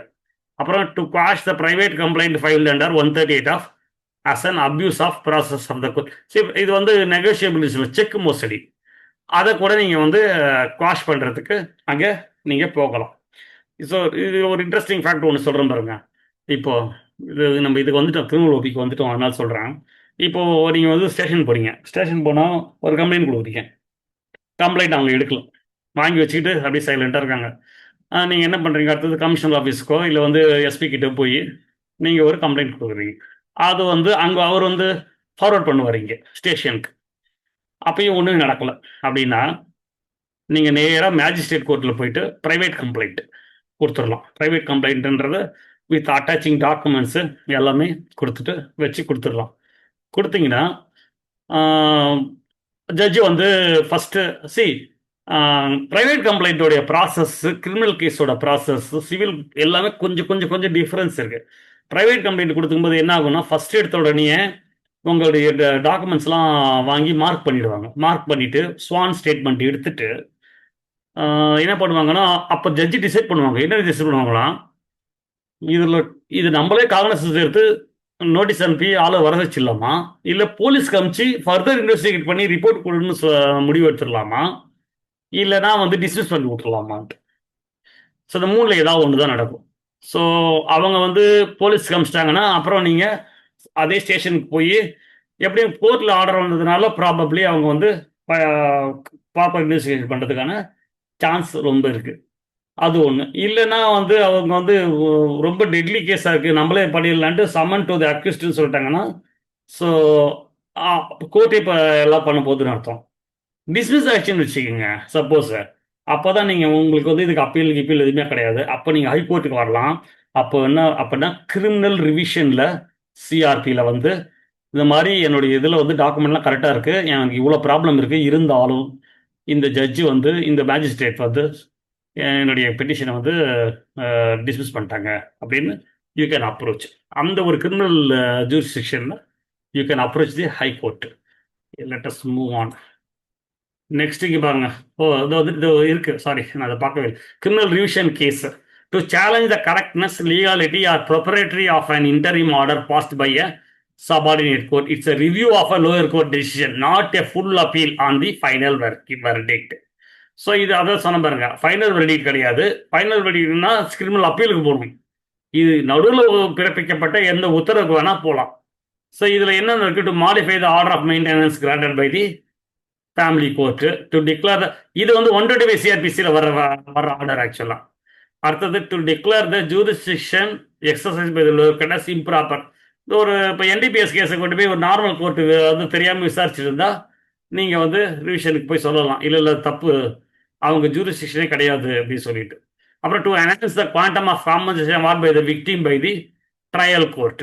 சப்போஸ் ட்ரையல் கோர்ட் வந்து அதான் வந்து ஆப்போசிட் ஆள் வந்து ஒரு 5 லட்சம் கொடுக்கணும்னு சொல்கிறாங்க, ஆனால் அது வந்து நிறைய வேணும், அதோட ஜாஸ்தி தான், யூ கேன் அப்ரோச் த இந்த கிரிமினல் கேஸில் விக்டிம்னு சொல்கிறாங்க பாருங்க. இப்போ ஐ திங்க் இப்போ இந்த ரேப் கேஸ்லாம் இருக்கே, அது டிபிக்கல் எக்ஸாம்பிள். அதில் வந்து லோயர் கோர்ட் வந்து ஒரு 5 lakhs கொடுக்க சொன்னால் நீங்கள் ஹைகோர்ட் அப்ரோச் பண்ணி ரிவிஷன் போட்டிங்கன்னா probably most of the time increase பண்ணி கொடுப்பாங்க. ஏன்னா விக்டிம் வந்து severely affected by that. So அடுத்தது கிரிமினல் அப்பீல் தான் சொன்ன பாருங்க. லோயர் கோர்ட்டில் அவங்க வந்து கன்விக்டட் பண்ணிட்டாங்கன்னா நீங்கள் வந்து you will approach the higher court for trial நடக்காது. அது வந்து ஒரு பேசிக் process, substantial question of facts லா இருக்கான்னு பார்த்து முடிச்சிடுவாங்க. லோயர் கோர்ட் மாதிரிலாம் வந்து உங்களுக்கு ட்ரையல்லாம் வந்து அப்பீலில் நடக்கவே நடக்காது. ஸோ இந்த கிரிமினல் அப்பீலை பொறுத்த வரைக்கும் இப்போ நெகோஷியபிள் இன்ஸ்ட்ருமெண்ட் டேக்ஸ், அதாவது செக் மோசடியில் ஒருத்தர் வந்து இது வந்து அக்யூஸ்ட் வந்து ரிலீவ் பண்ணிடுறாங்கன்னு வச்சுக்கோங்க, நாட் கில்ட்டின்னு சொல்லி. அப்போது கம்ப்ளைண்ட் கொடுத்தா இருப்பாருங்க, அக்யூட்டல் ஆயிட்டாருன்னு வச்சுக்கோங்க. கம்ப்ளைண்ட் கொடுத்தவர் கிரிமினல் அப்பீலா we can go to the high court. என்னன்னா லோயர் கோர்ட் வந்து சரியா பார்க்கல, ஆனால் அவர் தண்டிச்சிருக்கணும், ஆனால் அவருக்கு வந்து அவரை வந்து அக்யூட்டல் பண்ணிடுச்சு அப்படின்னு. கன்விக்ட் ஆனவங்க மட்டும்தான் அப்பீலுக்கு போகணுன்ற அவசியம் இல்லை. கம்ப்ளைனண்ட்டுக்கு தனக்கு வந்து பரிகாரம் வந்து சரியில்லை, அதை என்ஹான்ஸ் பண்ணி வேணும், இல்லைன்னா வந்து ஆப்போசிட் ஆளு வந்து விடுவிச்சது தப்பு, அக்யூட்டல், அதுக்கு அங்கேஸ்டாகவும் போகலாம். நார்மலாக கிரிமினல் கேஸை வந்து ஸ்டேட் வாசஸ் அக்யூஸ்டாக தான் இருக்கும். ஆனால் நெகோஷியபிள் இன்ஸ்ட்ருமெண்ட் ஆக்ட்ஸில் வந்து பார்த்தீங்கன்னா ஸ்டேட்லாம் உள்ள வராது. ஸோ உங்களுக்கு complainant versus accused or respondent அவங்க தான் நடப்பாங்க. ஸோ இந்த விஷயத்தில் ஒத்தடையட் கேஸாக இருந்தால் யார் சம்மந்தப்பட்ட கம்ப்ளைனண்ட்டோ அவங்க தான் அக்யூட்டலுக்கு அகைன்ஸ்டாக ஹைகோர்ட்டுக்கு போகணும். இல்லை கன்விக்டடாக இருந்தால் அவங்க அக்யூஸ் யாரோ அவங்க வந்து ஹைகோர்ட்டுக்கு போய் ஸ்டே ஆஃப் எக்ஸிகியூஷன் பண்ணணும். ஓகே, இப்போ அப்ளிகேஷன் ஃபார் ரிலீஸ், இது வந்து பெயிலுங்க. நான் சொன்ன பாருங்க உங்களுக்கு, filed for the release and regular bail. ரொம்ப டைம் நிறைய எடுத்துட்டோம் போல இருக்கு. சரிங்க, to release the petitioner or accused on regular bail. இது எல்லாமே கிரிமினல் எம்பி எல்லாமே பெயிலுக்கான ஒரு விஷயம் தான். Anticipatory bail previously imposed by the lower court. So stringent conditions, ஒரு டெய்லி வந்து ஸ்டேஷனில் வந்து கையெழுத்து போடணும் சொல்லியிருந்தாங்கன்னா அந்த கண்டிஷனை ரிலீவ் பண்ணுறதுக்கு, அந்த கண்டிஷனில் வந்து நம்ம வந்து குறைக்கிறதுக்கு வாரத்துக்கு ஒரு தடவை அதெல்லாம் வந்து மாற்றுறதுக்கு you will approach the high court. To cancel the bail previously granted to the accused due to misuse of liberty. சரி, திஸ் இஸ் டிபிக்கல் எக்ஸாம்பிள். யார் சொல்லுங்க பார்க்கலாம். இப்போ ஒரு சவுக்கு சங்கர் அவரை பிடிச்சாங்க பாருங்க. இந்த அவர் வந்து மெடிக்கல் ட்ரீட்மெண்ட்டு வெளில அனுப்பிச்சோம், ஆனால் அவர் வந்து வீடியோ பேசின்னு இருக்காரு, டாக்டர் ஒரே ஒரு தடவை தான் பார்த்தாருன்னு போலீஸ் வந்து அவரோட பெயிலை கேன்சல் பண்ண சொல்லிட்டு போனாங்க. But fortunately or unfortunately bail cancel ஆகல. So but with very stringent conditions போட்டு அவர் வெளியில் இருக்கலாம்னு சொல்லிட்டாங்க.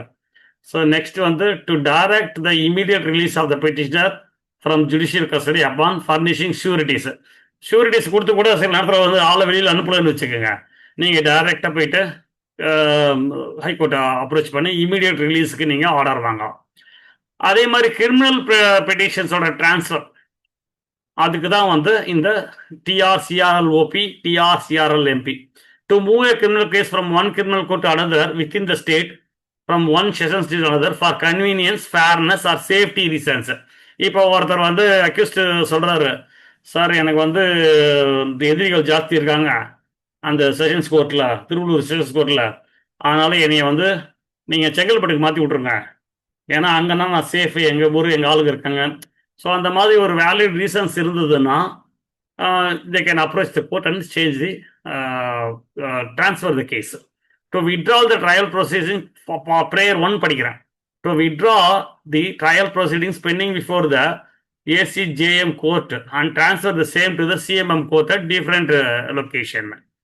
To transfer the criminal case due to a reasonable apprehension that the petition will not get a fair and impartial trial. இந்த சொல்லலாம், எனக்கு அந்த கோர்ட்ல நியாயம் கிடைக்காது, அவர் அந்த ஜாதிகாரர் அந்த ஜட்ஜு அப்படின்லாம் கூட சொல்லலாம். வேலிட் ரீசன் இருந்தால் ட்ரான்ஸ்ஃபர் பண்ணுவாங்க. To consolidate multiple FIRs filed in different jurisdiction, a single case filed to be heard by one court. இதுக்கு எக்ஸாம்பிள் சவுக்கு சங்கர் கிட்டத்தட்ட 17 கேஸ் போட்டிருந்தாங்க. ஹைகோர்ட் சொல்லிடுச்சு எல்லாத்தையும் ஒரே இடத்துல போட்டு விசாரிங்க, தனித்தனியாக ஒரு கோர்ட்டுக்கு அலைய விடாதீங்கன்ட்டு. ஸோ அதுதான் இந்த transfer petition. To change the venue of trial to ensure the safety and security பாருங்க. To change the venue of the trial to ensure the safety and security of the witness and the victim. அப்புறம் to transfer the investigation from local to CBCID. இது கூட இப்போ சமீபத்தில் அந்த நம்ம இவர் விஜய் வழக்கு கூட வந்து சிபிசிஐடி கன்வெர்ட் பண்ணணும்னு கேட்டாங்க பாருங்க. சரி, இப்போ நம்ம ஆல்மோஸ்ட் எல்லாம் ஜூரிஸ்டிக்ஷன் ஓரளவு பார்த்துட்டோம், எல்லாரும் டயர்ட் ஆகிருப்பீங்க. இப்போ ஜென்ரலாக பார்ப்போம், ஹைகோர்ட்டில் ஒரு ஒர்க் ஃப்ளோ எப்படி நடக்கும். ஃபைலிங் ஸ்டேஜ் 3 ஸ்டேஜாக பிரிச்சுக்கலாம். Filing stage, judicial stage, post judgment stage.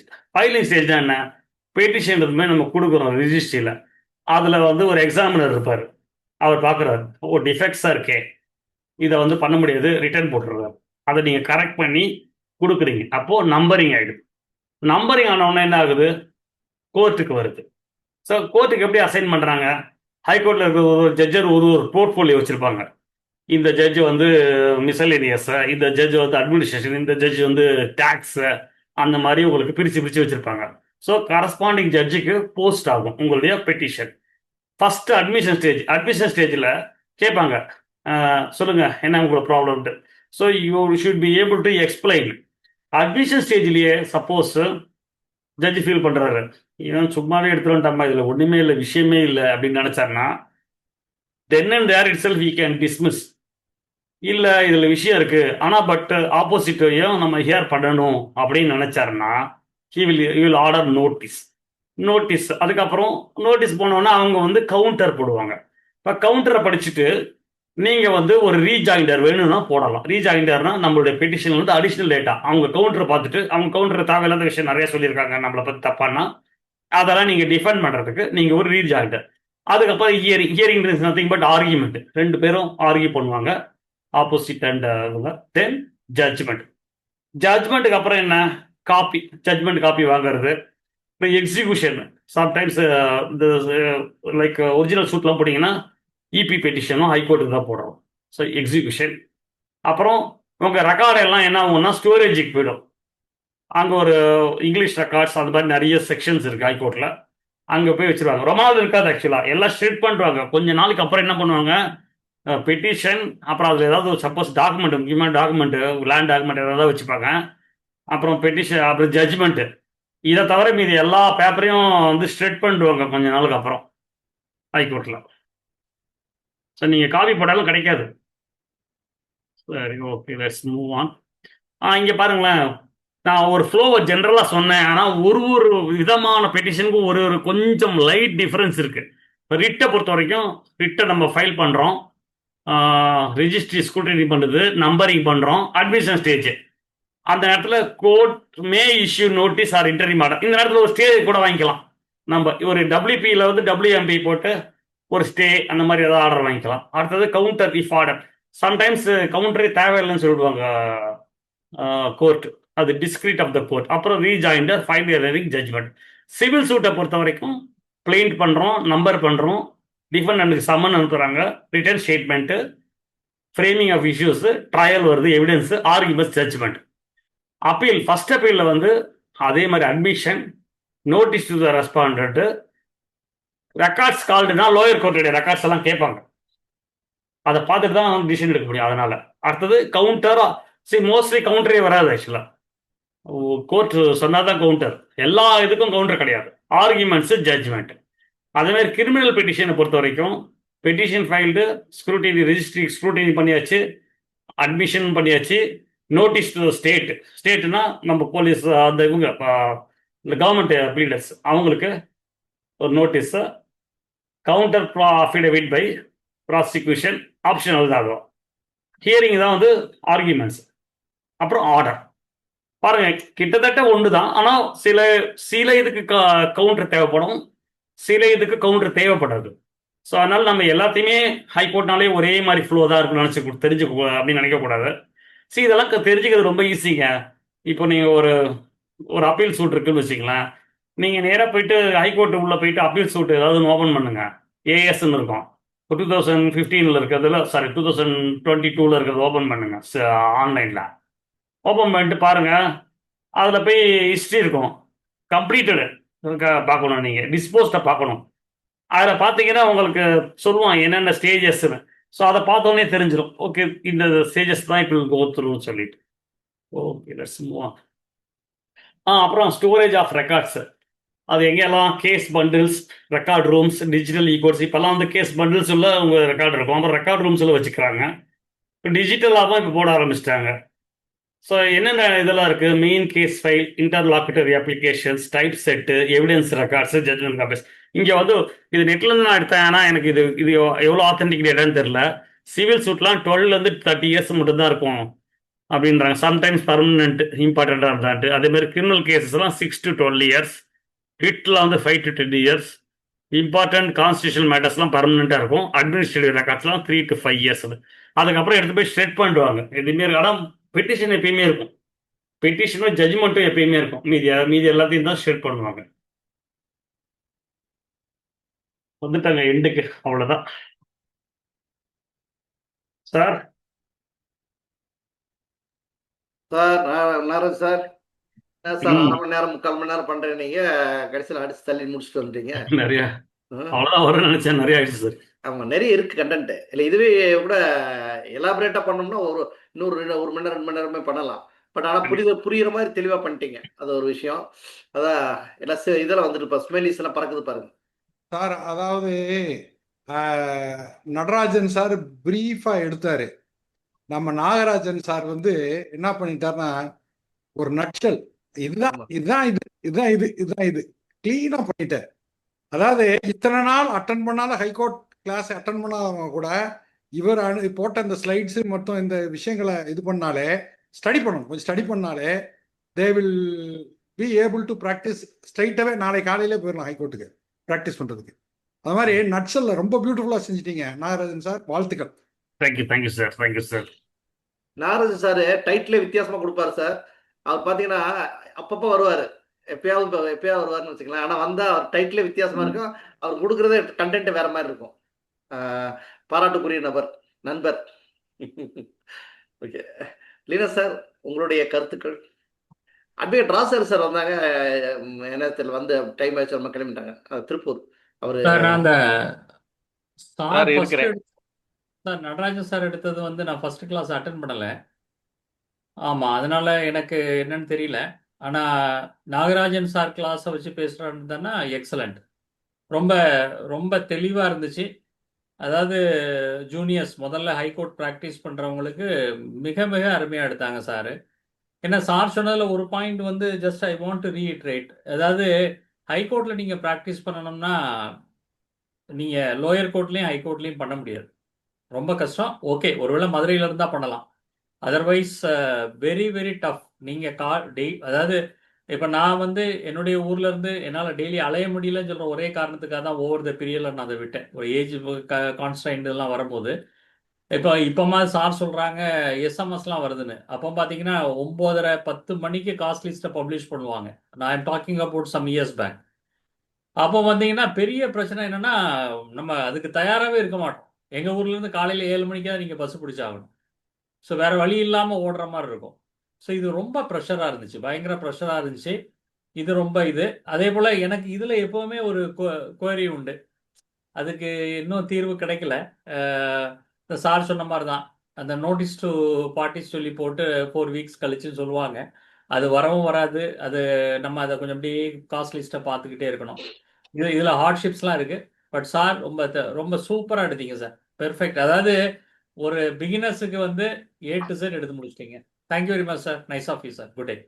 Thank you sir, thank you for sir. Your feedback and appreciation. ராசர் சார் எங்க வந்துட்டு போயிட்டாங்கன்னு பார்த்தேன். சார் இருக்கேன் சார். இருக்கேன் நானு அதான் திடீர்னு என்ன ஒரு காரணம்னு கட் ஆச்சு பார்த்தேன். 3 மறுபடியும். வேற டைட்டில் பேர்ல இருந்தது பார்த்தேன். ஆமாங்க. ராஜ் சார் நம்மளோட ட்ரெயினர் தான். ஆனா இடையில கொஞ்ச நாள் வரல. வரையிட்டு இருக்காங்க. பட் நம்ம சைபர் கிரைம் பற்றியெல்லாம் நிறைய எடுத்திருக்காங்க. நிறைய வகுப்புகள். ஆனா என்னன்னா ராஜ் சார் வந்து திருப்பூர் கோர்ட்ல செஷன்ஸ் கோர்ட்ல standing counsel central government standing கவுன்சிலா இருக்காங்க. கொஞ்சம் பிஸி பர்சன் தான். சார் வந்து இன்னைக்கு வாட்ச் பண்ண வந்திருக்காங்கன்றது பெரிய மகிழ்ச்சி. சார் பேசுங்க சார். எனக்கு ரொம்ப சந்தோஷம். நான் நிறைய செஷன்ஸ் உள்ள லாகின் பண்ண முடியல, ஏதோ ஒரு கமிட்மெண்ட் இருந்ததுன்னு இன்னைக்கு சார் வந்து 7:30 மணின்னு போட்டதுனால நமக்காக டிலே ஆயிடுச்சு. நம்ம பரவாயில்ல லாகின் பண்ணலான்னு பார்த்தேன். Really wonderful session sir. நம்ம ஜிஎல்எஃப்க்கு இன்னொரு ஜெம் கிடைச்சிருக்காரு. நாகராஜன் சார் வந்து அதாவது அவரோட ஃப்ளோ வந்து ஃப்ரெஷர் கூட இல்லை சார், நம்மளுக்கு வந்து ஒரு ரிஃப்ரெஷிங் கோர்ஸ் மாதிரி இருந்தது. ஆமா. நிறைய விஷயங்கள் நம்மளுக்கு வந்து திருப்பி அவர் ஞாபகப்படுத்தினதும், அவர் ஒரு எளிய நடைமுறையில பிராக்டிக்கலா என்னென்ன ஃபேக்ட்ஸ் இருக்குதுன்னு சொன்னது மிக மிக அருமை. அப்புறம் சரவணன் சார் சொன்னதும் லீனஸ் சார் சொன்னதையும் நான் வழிமொழிகிறேன். அது போக இன்னொரு முக்கியமான விஷயம் என்னன்னா, அவரோட ஸ்லைடு ப்ரிப்பரேஷன்ல அந்த பிரேயர் 1 பிரேயர் 2ன்னு போட்டிருந்தார் பாத்தீங்களா, இட் இஸ் அமேசிங். ஏன்னா நமக்கு என்னென்ன பிரேயர் எங்கெங்க ஃபிட் ஆகுன்னு சொல்லி மறந்து போயிட்டா கூட அவருடைய செஷனை வந்து ஒரு ரெடி ரெக்கனர் மாதிரி வச்சுக்கலாம். இன்ஃபேக்ட் இந்த செஷனை நான் வந்து சரவணன் சாருக்கு ஒரு ரிக்வெஸ்ட் பண்றேன். டெஃபினட்டா இதை வந்து யூடியூப்ல அப்லோட் பண்ணுங்க.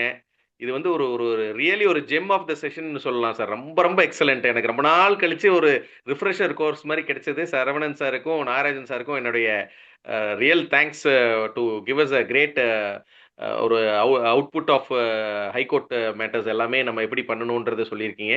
Thank you so much sir. Thank you so much. ரொம்ப ரொம்ப மகிழ்ச்சி சார். எங்களுடைய வழிகாட்டி லீடர் சார் வந்து இது டிரைவ்ல போட்டு நம்ம ஆளுகளை அக்சஸ் கொடுங்கன்னு சொன்னாங்க. நீங்க வந்து ஒருபடி மேலே போய் இதை வந்து இது எல்லாம் இதில் சொன்னீங்க, யூடியூப்ல போட சொன்னீங்க. நான் டிஸ்கஸ் பண்ணிட்டு அதை மேக்ஸிமம் பாசிபிளா பண்றேன் சார் என்னன்ட்டு. இனிவே உங்களுடைய ஃபீட்பேக்கு நீங்க வந்து கலந்துக்கிட்டதுலேயே எனக்கு பெரிய மகிழ்ச்சி. அது இந்த முடிஞ்சா இந்த இதுலயே நீங்க அடுத்த எப்போ வகுப்புன்னு சொல்லி சொன்னா எனக்கு இன்னும் சந்தோஷப்படுவோம். நம்ம பிப்ரவரி 1st வீக்ல வச்சுக்கலாம் sir. Sir okay sir, thank you sir.